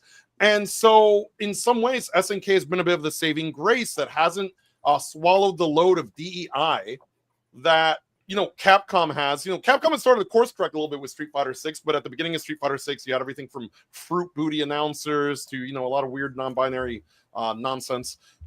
Here's the thing about it. I don't think he's going to change Evo to the point where it's like he's going to throw Sonic Fox off a building or something like that. That's a little bit, fear-mongering. But I think what's going to happen is we're going to go back to the culture of, what? If you're this way or that way, you don't need to remind us every 5 minutes. You don't need to wear a giant flag or a giant pin or write down your pronouns, which I've already heard the pronoun sort of selection at Evo has been removed because they don't believe in that. I think it's a matter of leave your politics at the door. You come in, you play your fighting games, win or lose, and then you F off, And I think that that's better because I do think that in some ways, people like Sonic Fox. Look, I don't have a problem. Sonic Fox can have whatever politics he wants to have. But the fact that he brought it onto the platform, all right, and brought his TDS to the platform hasn't inherently hurt fighting games. I've been in fighting game groups that now, if you're not towing the progressive line, remove you from those groups on social media and whatnot. And of course, for me, look, fighting game was always a trash talk, shit talk, sort of very testosterone driven kind of thing. I think Evo's going to go back to that. I mean, I don't think we're going to see people beat each other up or anything over a fighting game like when I was growing up in the 90s. But I do think that on the bright side of looking at this, I think that we're going to get away from a little bit of the overly obsessed politics. If you want to see what I'm talking about, just say that Bridget is a man. in Guilty Gear on social media and watch how many people on the left will dogpile you out of nowhere. Like you haven't talked out of nowhere. Yes. Out of freaking nowhere. Over saying that, because Bridget is basically a character who they've retconned into a trans character. It's a cross-dressing male who his backstory, I think, is that in his society, if you have more than one son, you have to execute, the extra sons. Yeah, his story was that, like, he was trained to be like a girl, but he wanted to like discover his masculinity. Yeah, exactly. I feel like a ghost when one person is just pin-upped like that. But thank you for giving us context, Jose. We do appreciate that. Yeah. I found it surprising that Pokimane co-owned this. I didn't know that. That explains a lot of the problems with Evo to begin with, because I've never been a fan of Pokimane. I've heard nothing but bad things about Pokimane. I've said some disparaging comments on my Rumble channel I cannot repeat. Oh my goodness. But Mark, now that you've heard everyone's riveting takes on this situation, what do you make of it? So the last time I was really into fighting games was Street Fighter 2, and I would play it at the arcades, and it kind of mimicked Jace's story. I actually had a guy hit me over the head because I kept beating him at Street Fighter 2. and the thing about Evo is I don't care about fighting games now, but for the community that cares about fighting games, like Jace said, it needs to be about the games. It needs to be about having fun, playing these fighting games, a little bit of trash talk. That's normal. Guys do it. It's a normal thing that men do. If any women feel uncomfortable with that, it's probably not the place for them. Any men feel uncomfortable with the trash talk, probably not the place for them to go. That's just how the cookie crumbles. And so Saudi Arabia getting control. Now there are some issues with having all this control going overseas and going to countries where we're not quite sure what they're going to do with it. But there is leadership at Saudi Arabia, and it's been mentioned that it's clear they enjoy a lot of these Western entertainment venues. They enjoy a lot of Western entertainment. I think it was the Prince or somebody. I remember they were posting pics on X where you could see him out on a yacht with a bunch of white women in bikinis celebrating it. He's just living it up. Oh, wow. Like he's Andrew Tate. Yeah. And that's fine. But at the same time, they want to try to maintain this image that they're, a more traditional, Muslim country, and they want to accommodate their own people. And that's fine too. They have their own culture over there. But the main goal here is to keep Evo about fighting games and playing fighting games. And one thing that'll distract from that is the same thing that distracts us everywhere else in games. Like Jay said, it's all this political nonsense. It's all this gender nonsense. It's all this LGBTQIAP++ nonsense where people come in and it's clear their main interest isn't in playing fighting games or games at all. Their main interest is in pushing some sort of exterior outside of gaming agenda, like politics, some sort of like progressive ideology, and that stuff or claiming characters as like they're only in it for their representation, which should be second to anything else. Like you should enjoy the character for the character. If you have to make it about a superficial trait, yes. I'll be honest with you guys. After hearing this announcement, I went ahead and I guess the Saudi Prince knew what he was doing, because King of Fighters 15 went on sale on Steam like basically the next day, and I picked it up. I mean, I've already had it on PS4, but I wanted it on PC, so I picked it up on Steam with all the extra characters. I picked up City of the Wolves. I sort of got my season 3 for Street Fighter 6. Like, it reinvigorates me to say, hey, maybe I'll go back to fighting games now, because I don't have to deal with these people that are going to have a problem with everything that I have to say on my channel or on social media or whatever, because that's exhausting, and it does push you out of your hobbies long term. Sometimes you say, you know what, I just don't want to deal with it, but then after so much of them pushing us out, a lot of us have said, you know what, no, I'm going to fight back. So this is a big fight back moment, I think. Yeah, I think it's a great opportunity. I want to do the same thing with Sonic. I want to get some of the cancer out. Yeah, but I think that's going to be a little bit tougher. Sonic's an eco fighter. He's fighting for the rights, and he's all about the the eco. He's an eco terrorist. Dash, if you get a medallion in the mail, just don't put it on, man. Don't I put the am medallion never putting on, that fucking please. thing on. I've seen what it does to people. Dash, come on now, come on now. Some of the artwork that comes from the talented Sonic community is a sight to behold, and one I way to don't say it. know. No, I don't. trust me. As someone who's like no, like some of it is really good though. Some of it is really good, but like some of it is just But then fetish it's fuel. also a Like, community that's now known for guys doing things with their moms. So there's He went there. He went there. The owner of the cursed medallion.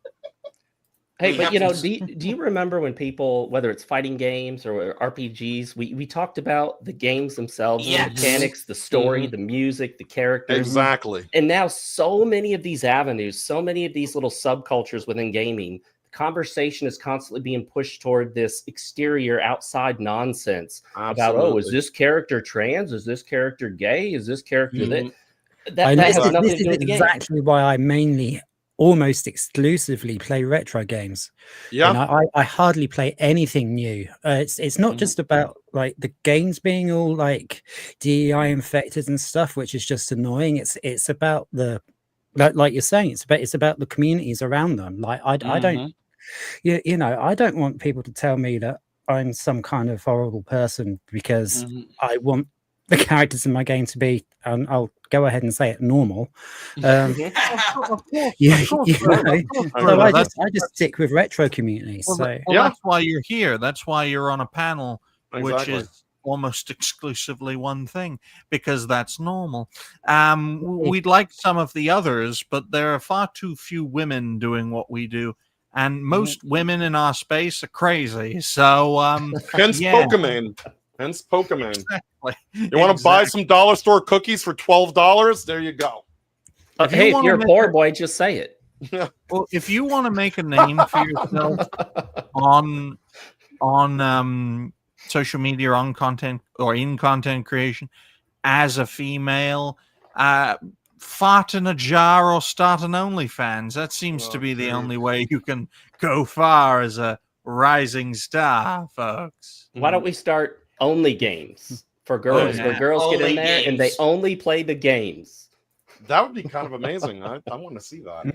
You don't even get to see the girl, so you don't even know if she's hot or not. It's just about the game. I've often said that I should just put my girlfriend here and make it look like she's playing a game and just play the game off camera. And I'll probably get like 1 million followers overnight. Remember that Chinese, or it was an Asian woman. I think she was Chinese, where she got caught with League of Legends. It was actually her boyfriend playing people. Do you remember that story? Yes, I actually do. Now that you mentioned it, the scariest topic, which would be a topic of the day, the scariest would be hearing that Square Enix has bought Sandfall Games, wouldn't it? Oh gosh. Well, I'll do you one worse, and the nightmare scenario that's more likely is that Sony purchases Square Enix, because that would be the worst case scenario. There were rumors about that would kill Square. Like it would absolutely. Or maybe a good topic, hypothetical topic, would be Expedition 33 sells so well that Sandfall has decided to buy Square Enix, break it up between Square and Enix, and decided that both companies should be sold off as Square and as Enix, and if anyone brings them both together, they will be given the Saudi Arabian treatment. Now, we like to keep shows at 2 hours. We might be going a little longer considering the circumstances, folks. That's why we have 6 topics of the day rather than 5. But Dash, as the dyslexic driving this car, which is very dangerous, do you have any more life on this topic? Any more? Not particularly. Like, I do hope this will get Mortal Kombat to become get its balls back, essentially, and it'll help some of the other fighting games that have been kind of been pandering more to that side.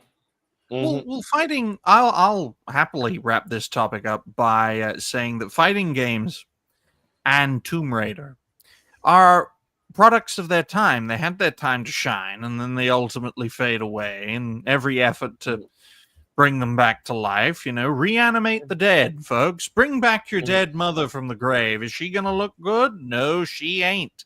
Especially if she's been down there 20 years or 30 years. But the point is, they've had their time. All right? Let it fade away. Let a new generation fill in the void. And that's why I brought up Expedition 33. That's why I brought up Sandfall. Because they managed to achieve in 5 to 6 years what Square Enix has been trying and failing to do for 20 years. And the sad, ironic thing about it is, if Expedition 33 were a Square Enix game, it wouldn't have been profitable. Exactly. Mark, you're muted, which means even a veteran in our space can make mistakes. Go ahead. There it Go goes. ahead. Repeat yourself. Oh, yeah, sorry, I'd muted myself. Yeah. Square used to produce the best JRPGs, and I would wait for each and every new JRPG they released, except for Mystic Quest. Yeah. Square Enix for that. Well, Squaresoft at the time. But now, they just produce slop after slop after slop. I will say there is one game that gets completely slept on, which is Octopath Traveler. As a series, I knew you were going to say that. Yeah, Yeah. That's There are still Square will make like good games every now and then. They just don't market them. They also tried so hard to like put their hands in so many pies. So like they started publishing a lot of these Western games. They sold they sold all that stuff. And so now, like, they're really focusing now on their JRPG front, which is what they should have been focusing on from the very beginning. Yeah, it's very cheap, very quick to create, and all you have to do is just avoid all the politics stuff and stick to these good games. When people say they miss like Final Fantasy 4 and 6, there are games there. It's just that Square Enix doesn't market them because they're too busy pushing out Final Fantasy regurgitation over and over again. Everyone. Yeah, I mean, I do still play 14, but me too. Most of the modern ones. And I thought 16 was very, very well written. It was just the people didn't like how it was just basically watered down Devil May Cry. My good folks, if you want to speak during a panel show, just rock up your fucking volume like Rhoda just did. The more you know. But because that fucking came at me like a ton of bricks, Rhoda. Check your volume. But I will point out right here, right now, just to tie it. But it certainly had an impact on me, Rhoda. When everyone mentions Square Enix, they always mention Square, but they never seem to mention Enix. I know Enix after the merger just got sort of crushed. That's because in the conglomerate, I think your mentor once said that basically it ceases to be what it was as its two separate parts. They'll always sort of treat Dragon Quest like the redheaded stepchild, which is unfortunate, as Dragon Quest is one of the most underrated franchises in that gestalt that used to be two separate companies. That's why you never. Also, they do the same thing to Star Ocean, which is another Enix property. Never merge companies, folks. It's like merging people. It's never going to work. But on that note, we need plenty of time for the final topic because let's end the show on a very good news story. Yes. Write that down for an hour, 47 minutes. And 59 seconds. If you haven't already, folks, like the stream, share the stream, follow Dash on YouTube. Check out all these fine folks and fellow creators. I wish I could say links in the description, but I can't get inside the hosts' heads to do that. So, Dash. Yeah, so I'm pulling up the Steam charts right now. Yeah, so we are going to be talking about the game everyone's been talking about. People waited for it for so freaking long. And now it is like blowing up on every freaking platform. For $20, Silk Song. Yes. Thoughts, gentlemen. We'll start off with Jose. Well, this is a lesson in that one, video games are too expensive. $20. This is something they're freaking out about. You got 500K people. When's the last time a AAA title, like in the Western world, that was developed by the West has said that? Your Dragon Age Origins, Dustborn, which the other day had a player base of 0. I mean, these games, Assassin's Creed, which try to lie about their numbers. This is a $20 game. People turned out for it to the point where it broke every storefront. You could not load up Steam. You could not load up the Xbox Marketplace or the PlayStation Network or the Nintendo eShop because of the fact that people turned out, because if you put a quality game out there for nice and cheap, guess what? People turn out for it because people spend $70, $80 on a game. They're fine with that if the game is good. But this industry has been producing slop for about the past 4 or 5 years and saying, have at it, eat up, guys, manja. And nobody wants that. $20 game, very simple, very efficient, beautifully done, beautiful looking game, great presentation, not putting a political agenda or being demanding about it. Hey, here's our game. It's $20. Have at it. This is what happens. This is what happens when you make a product of passion instead of a product of corporatism. Well said, Jose. Mark, what do you make of this situation? A $20 game on release? Damn. Yeah, and it's amazing also that those numbers include the fact that you have PC Game Pass offering the game for free, which is how I play it. It's free if you have a membership. Yeah. So everyone that's got PC Game Pass probably didn't buy it on Steam. I can tell you a short story. Team Cherry, I got a code from Team Cherry for Hollow Knight before it was released, back when nobody knew what it was. Played it, wasn't super impressed, thought it was good, but not that great, so I didn't make a video about it. I screwed up. I totally screwed that one up. I should have made a video. I will say, I think it's a really good game for what it is. I played it live on stream. Really enjoy the presentation. I love, like Jay said, it doesn't have any nonsense in it. It's a small studio that stayed small. They didn't grow huge. They took their time making this game, so it plays really well. No bugs or problems that I know of. 240 frames per second on my 240 hertz monitor. I will say, I personally played Hollow Knight. I played Silksong. I feel like the combat's a little limited, and although I'm not the biggest fan of the art, it looks really good for what it is. I just think I prefer so many other Metroid-style games to the whole Hollow Knight series. I don't get why everyone's going crazy about it. Maybe it's the aesthetic that doesn't appeal to me, but I'm glad that Team Cherry has enjoyed the success that they have. I wish them the best of luck with it. I'm not discouraging anyone from getting it. It's a really good game. If you think you'd like it, you probably would. I would just like a little more to the combat. I'd like a dash or a way to parry or block or something more. You can't have my dash. He's mine. Well, here's a screenshot I wanted to show you guys from the original. That's all you can do. He is my dyslexic, okay? He's driving this car. He's learning to drive. It's all good, Digny. I'm married, so I'm going to stay loyal. How dare you assume I float that way? But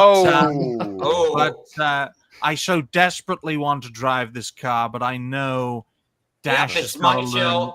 You'll just have to bear with me. I know I'm a little bit slow, but he's America. He's America and I'm Israel. That's the nature of our. Well, the problem with you guys driving the car is that the steering wheel is on two different sides because it's America and overseas. Yeah, your steering wheel's on the different side. Yeah, so this is like 10 years ago. Like, I didn't realize the original Hollow Knight was that old. It's not really technically. It's I think it's it's not. That's 10 years when they did the reveal trailer. Yeah, but I mean the thing about it here, Galaxy, is this just goes back to I had a calendar once of the stupidest things ever said, and it was a talent scout when he first saw the Beatles that said they will never sell a single album. And this is the same thing here. Here's the Redditor saying this won't sell. This is crap. This is never going to go anywhere. This is going to be a failure. This is why when you have a big idea, don't listen to the naysayers. If you think that your idea is good and you know your idea is good, you stay at it, you have at it. Look at this. 5-star rating, $14 on Steam. The original Hollow Knight did tremendously well. And now they've got a sequel that is doing even better. Well played, gentlemen. Well played. I'm very, very happy. I still haven't beat the original. I do own it, but I will definitely pick up Silksong at my convenience. I'm very happy. I love seeing all the wins indie developers have been getting. Yes. Well, this topic is actually a fantastic example of hosting, because I haven't done this for very long. I have no idea what this game is. I have no idea of the developers who and publishers who help make it possible. Apparently, it was But three people. Two But guys, I think. Yeah. But what I do know, gentlemen, is that you take two key things, and it's all numbers related. You take how much it is, you take how many are playing it, and you build a narrative from there, right? If it's cheap and people want it, make more of it until they're sick of it. That is the nature. I dare say that is the nature of human being. Of course, Nintendo did that, and we got the Nintendo 64. Fantastic console, but I love N64. It was my first console. It did struggle against the original PlayStation. But if Yes, people it did. want it, Yep. if people want it, and if people are willing to pay for it, then they're going to get more of it. I call it the Bethesda effect. That's why every Bethesda game, especially Bethesda Game Studios game, is exactly the same game. Yep. And if people want it, then let them buy it. That is the nature of how we should live, no matter the supply and demand. Yep. People This want was more of the a bugs. big win, especially in this economy with the inflation of games and $80 games and the price of consoles going up. And you could probably run this on like PCs from 6 years ago. That's Yeah. how. Oh, yeah. Easy. This can show other developers and other publishers that you can succeed using this model. 500,000 people playing it, $20 per sale, 500,000 times $20. That's $10 million right there. And that's just the start. It hasn't even been Minus Steam's 24 30%. hours yet. And And here's this a is just great. Steam. Exactly. Yeah. Here's a great, and you know, Rhoda, you're more of a retro and an RPG player like myself. Here's a great analogy, because we were talking about Square Enix just a minute ago. Dragon Quest 1 and 2 is $50, I believe, or $60. How much more would it sell if they just released it for $20? That 1 and 2 HD remaster. I mean, they Exactly. could achieve these numbers. You Well, don't have to put that much into it. Yeah, I absolutely. They could just like separate the two games and well, release them. you for can 20 quid actually each. buy ports, the 2019 ports on Switch for like nothing. Yeah, which is what I did. Yeah, Dash. I picked those up, streamed them, finished 3, and then was told there was gonna be another remake. I'm like, No. I said a lot more colorful words. Many of them banned on YouTube, which I was not. Thank you for thinking of my channel. Always, brother, always. But this is the way to go. When we saw the success of Expedition 33 and how that appealed to so many people, and that was a $50 game, right? I'm sure if its price point were lower, it would have had a higher entry level, especially during Square Enix being in a rather low point, trying to remake and try to go in new directions. Final Fantasy 16, let's go in a new direction. Do you want to play a movie game? New direction. Whereas they're trying to remake Final Fantasy 7, not knowing where the hell they're going to go with the story. And this is why when you remake a game, you remake it. You don't pull a Vince Russo and decide, oh, we're going to do this, and we're going to do that, and we're going to change this, and we're going to change that. Well, no wonder Square Enix is going down the tube, unlike the people who made this game. So, Digny, you would say, well, you make the wrestling reference that they didn't pull a Vince Russo, they pulled an Owen Hart instead. That too, because that's the ultimate end game. Literally, for Square Enix, if they keep going down this path, they won't have Silk Song successes. They're gonna Owen Hart, and they're gonna split in two again, or they'll end up like THQ and get ripped to shreds. So, Red, what do you make of this topic? Yeah, I've actually been playing a little bit of the original Hollow Knight for a little bit. It's okay, I guess, but I kind of don't. I kind of like some of the fighting, like the bosses and stuff like that, because it's like it's got the soul like the Difficulty. Souls like thing. Yeah, it's a difficulty when it gets there, and it can get a little easier if you but you have to really search for stuff to actually upgrade your weapon and everything first and everything. So it just it gets kind of annoying. So I just haven't. I took a break on it.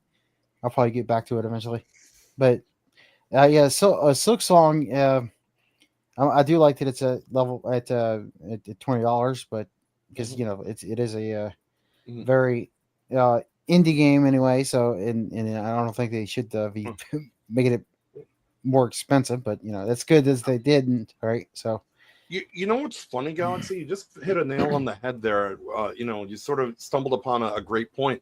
Because it's $20, like you just said, well, the game isn't particularly like usually in your wheelhouse, but with $20, people are willing to chance it. With $60, $70, nobody's willing to try a new thing. But $20, you're like, you know what? This game may be something I like. It may be something I don't like, but for $20, I can afford to take the gamble. Yeah. Yeah. And that could bring you into an entire new genre and an entire new studio that you weren't interested in before. It's the best way to go about it, really. Apart from when they used to stick demo discs on the front of like physical magazines. Yep. That is the way to go. That is where the industry needs to go. Less complex, less convoluted games. And cheaper prices, more and better optimization, of course, because that would be fantastic. Going back to sorry, Dash. Oh yeah, just one funny caveat. The thing is that they've just made a sequel replacing the male main character with a female one, and nobody's complaining. Yeah, there you go. But bugs. Yeah, exactly. But like Marc just seen said, some nice fan art of. Marc just said, think about the convenience of mobile games. This is a way to make things a little more convenient for the mainline console gamers, PC gamers. This is bring that convenience in without losing the integrity of the game. Yeah, that's what exactly. No sluggish, no thing. The game can run. You don't need. Dash made a funny, a potentially funny point. It's like they changed the character from male to female. Who gives a damn? It's a bug. Have you ever seen a bug penis or a bug vagina? No. Not very often. No. They don't do it that way, okay? One of my ex-girlfriends. Oh, boy. Damn, now, I will say this. One of my biggest complaints about Hollow Knight is looking at the How Long to Beat website and seeing the number of hours it can take to finish that game. I have the same complaint about Hollow Knight that a lot of women tell me that I've dated. They say it's just too long. You know what I mean? Hey, look, folks, it's getting towards the end of the show. We need comedic hooks to keep you guys watching. Unless you make videos from these shows, and it's like I'm printing my own money. Thank you, Dash. You're welcome. You know what though? When you have a long game for a small amount of money, that's called more bang for your buck. All right, that's called economy size, as they call it. Yeah. So, it's like if you get a 60-hour game for like $20, you're making good on that. Well, with these, it's like over 100 hours, kind of. Yeah, there you go. Because it is a pretty much a big Metroidvania type of game, so you got to go around and collect all the stuff. And we are getting to a point, ladies and gentlemen, in the games industry where there is plenty of slop, and that is a damn shame. But you look at some of the great games of the past decade or two. You could use Game of the Year as an example of that, except for recently, because Game of the Year is a bit shaky these days. But you look at the games that were considered Game of the Year, right? For me, there are 2 years that stick out, 2014 and 2015, just as the rot was beginning to enter the fray. Game of the Year 2014 was Dragon Age Inquisition. It was one of one of BioWare's, in fact, BioWare's most profitable game that they ever made, more profitable than Mass Effect 3 even, and it had a smaller budget than Mass Effect 3. What does that tell you? And Game of the Year 2015 was The Witcher 3, and it just goes to show they're not the same game. They're similar games, Witcher 3, of course, far better than Dragon Age Inquisition. Yeah. But they were role-playing games. In my mind, Inquisition was a good game. Witcher 3, obviously a great game, stands the test of time. But when you look at those two, I think from a Western perspective, they can be the inspiration for great Western-based games. Because Westerners love a good role-playing game, all right? I mean, Inquisition was not Veilguard. We're not chugging on pink milk juice. Okay, there was some proto wokeness in Inquisition, especially with Krem, but it was a good game that stuck to the Dragon Age franchise. Witcher 3, fantastic, pushed Witcher into the zeitgeist. We need more games like that. We need more games like Silksong. We need more games that are considered dated by modern standards, but which could be made easier today and cheaper today with optimized file sizes. Because I don't want to wait half an hour to install a game. And with proper optimization, it could take 5-10 minutes to install a game and then play it instantly. That should be the future, not let's Netflix gaming.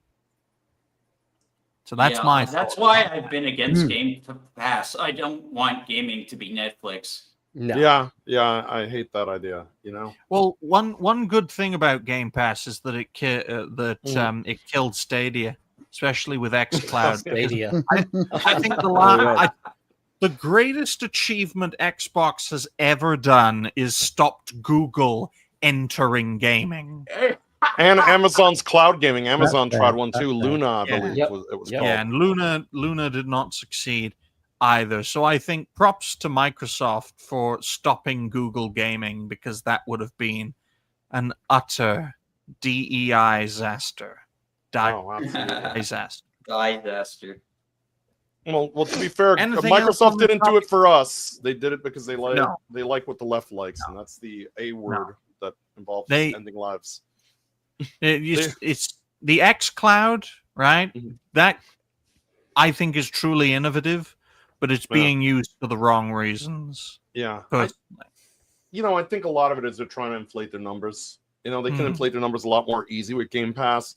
A game could be like not particularly good, but they offer it on Game Pass, so they could sort of just make the numbers a sort of gray area. Well, this many people are on Game Pass, and we had a surge during this time, so this game is doing well, which we've seen them try to do before. In terms of making the game sound more successful than it is. Oh, yeah. Oh, South of Midnight had this many players. That's because they all played it for no additional charge. And because there was nothing else in the moment, and they were just bored, and they're like, I'll give this a shot. Mark, at least there weren't any spears in that game.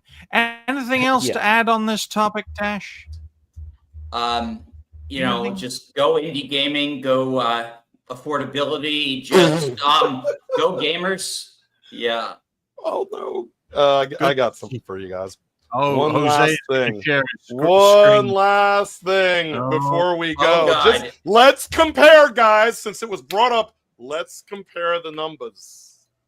Let's look at this Steam chart. Oh boy. I say boy. What are we comparing? Other media. Okay. How many people are online off of midnight right now? Oh, brutal. Whoa. I had no idea Black Girl Gamers still had that many employees. I'm surprised it's even that high. Yeah. That's amazing. But I mean, the Hollow Knight thing, like I've still more players than Dustborn. Dustborn 0? Yeah, it went to 0. To 0 recently. Smash Point. I might just troll and live stream playing that game just to be the only person playing. It's currently 4. It's currently 4. 4 people are playing it right now. 4 anti-woke content producers. You know what? If the game had just been a parody, it would have been better. Like, no, you know what? Almost works as a parody. I'll tell you what it is. It's for Dustborn developers. Put it at the title screen. I've left their computer on ever since that debacle of it having no players. There we go. Well, Dash owes his success partially to streaming Dustborn, don't you, Yeah. Dash? That was one of my most successful streams, was streaming that game, beat out only by like Savvy. Yeah. Nice. Yeah, that was a big successful stream, probably because I put the link under Grums's thing as he was talking about it. I think that's where a lot of the traffic came from. So that gambit paid off. Buying that game paid off. But my God, is it a failure of a game? Exactly. And we need less games like South of Midnight, less games like Dustborn, and more games like Silksong onwards into the future. And we have plenty of time now to go through future plans and have a solid conclusion to the pilot episode of Dash Attack's Old White Road. You know why it's called Old White Road, guys? Because that's Dash Attack's most popular customer base, old white men. Wink, wink. No. I thought it was to compete with New Blackstreet. Sorry, Mark. It's a sex joke. Yeah. So get out of the way. I didn't know Dash was popular with American politicians.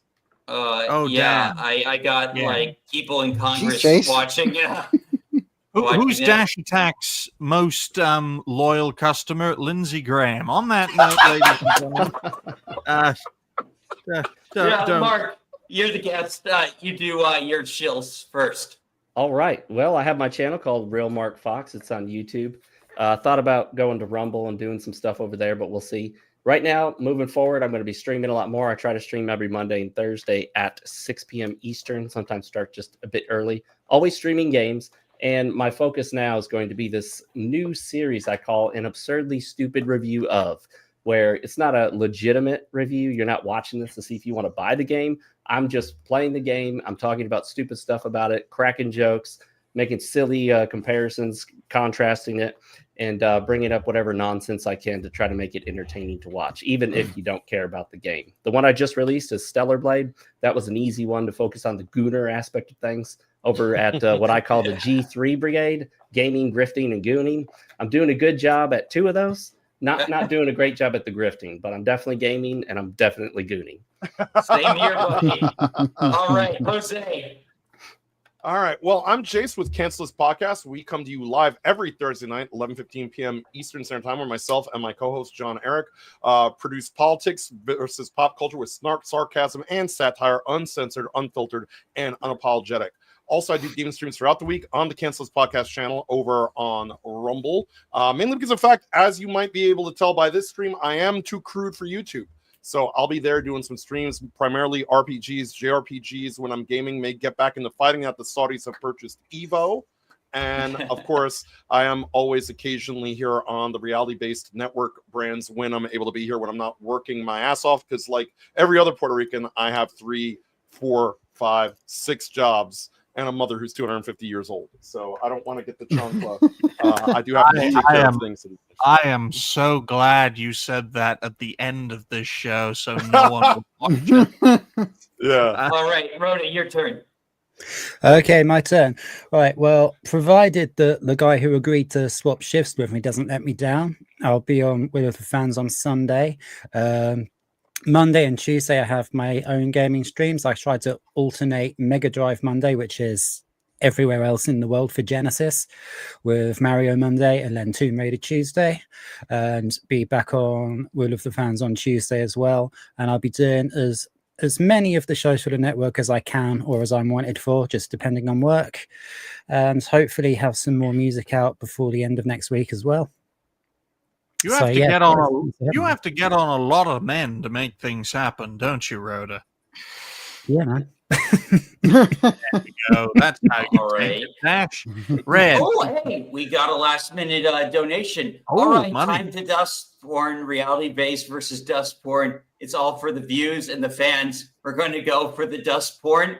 Oh, you know, God. I have no idea where that came from, but you are quite the inventive Imagineer Sardoc Spamfish, and thank you for your donation. Thank you. All right, Galaxy, your turn. Okay, yeah. I We got one more. Yeah, go ahead and do that first. Gaming, grifting, gooning. Amen. I love all three of those G's. Yeah. Okay. Yeah, I am Galaxy Red. I play games on Rumble and on the Galactic Gaming Den. You can find me on X as well. On Galaxy You Red stop 533. winking at me. I'm not winking. It's tracking on this. Whatever. Anyway. Yeah. Anyway, the I don't know why I keep winking. I don't know. It's making me very uncomfortable. Well, I can't help it. It's a number. Close your eyes. Close your eyes. Now he just looks Asian. God, wait a minute. Don't ignore them. Just there we go. Chill yourself. There we go. Anyway, Ignore the gentleman. Okay. Yeah, we're gonna. I'm like I stream games, like I said, on. Now my mouth isn't moving. What the heck is going on? You're just leaving that open for Dignity, man. Don't listen to Dash, Red. I'm your boss. Do as I say. Whatever. Anyway, I don't. Damn it. Anyway, yeah, we're I play games, like I said, on Galactic Gaming and on Rumble, and tomorrow I'll be playing Terranigma, and Terra what? I'm not going through that again. Stop it. Anyway, yeah, and Sunday I'm gonna have my my schedule up for next week, and it's gonna be more streams on Tuesday, Wednesday, and Thursday, and Monday I'm not streaming, but I am playing with Ezekiel Maxwell, another VTuber, who's on we're going to be playing Elden Ring Night Rain. He's on Rumble and Twitch, and then after that I'll be back here Friday, and I'll have another stream on Saturday. So I think that was a very good intro. It was very entertaining. Last but not least, well, I'll be last. Digny. I'll dig my knee into you if you carry on, Dash. I am the dignified cartoon gentleman. I explore why things go wrong in entertainment, pop culture, and wider gaming spaces. This may be Dash's channel, but this is my show. Remember what I said about collaborations, folks, working together? I think we had a great pilot episode. You can check me out over at the Dignified Cartoon Gentleman. You can check out all the network videos from all the network shows, including from this show. Oh, we got about 6. We got 6. We might even have 7 or 8, folks. That can last a few days in terms of network videos. We're up to 72 subscribers. We've managed to get a couple of hundred views today, which is insane, and we appreciate everyone's support. Just type in Dignified Cartoon Gentleman, and you will find me. And then the more subscribers we get, Dash, the more we can publicize this show and other network shows and fill your pockets with money. So you can use that money to buy more steroids. There you go. All right. And I, of course, am Dash Attack. I do gaming and commentary on, the game space, pop culture, and, also Big Weeb. Today, we are going to be playing a new physical Switch game that's not on a key card called Daemon Ex Machina. It's a big robot game. So we're going to be playing that possibly later tonight after I eat some dinner. And thank you, everyone, for making this such a successful pilot episode. I look forward to doing this every week, hopefully. And thank you all for watching, and we will see you all next week. And Real Max, Mark, thank you so much for being such a terrific guest. Take care, everyone. Bye for now. Yep. Bye, guys. Take it easy, guys.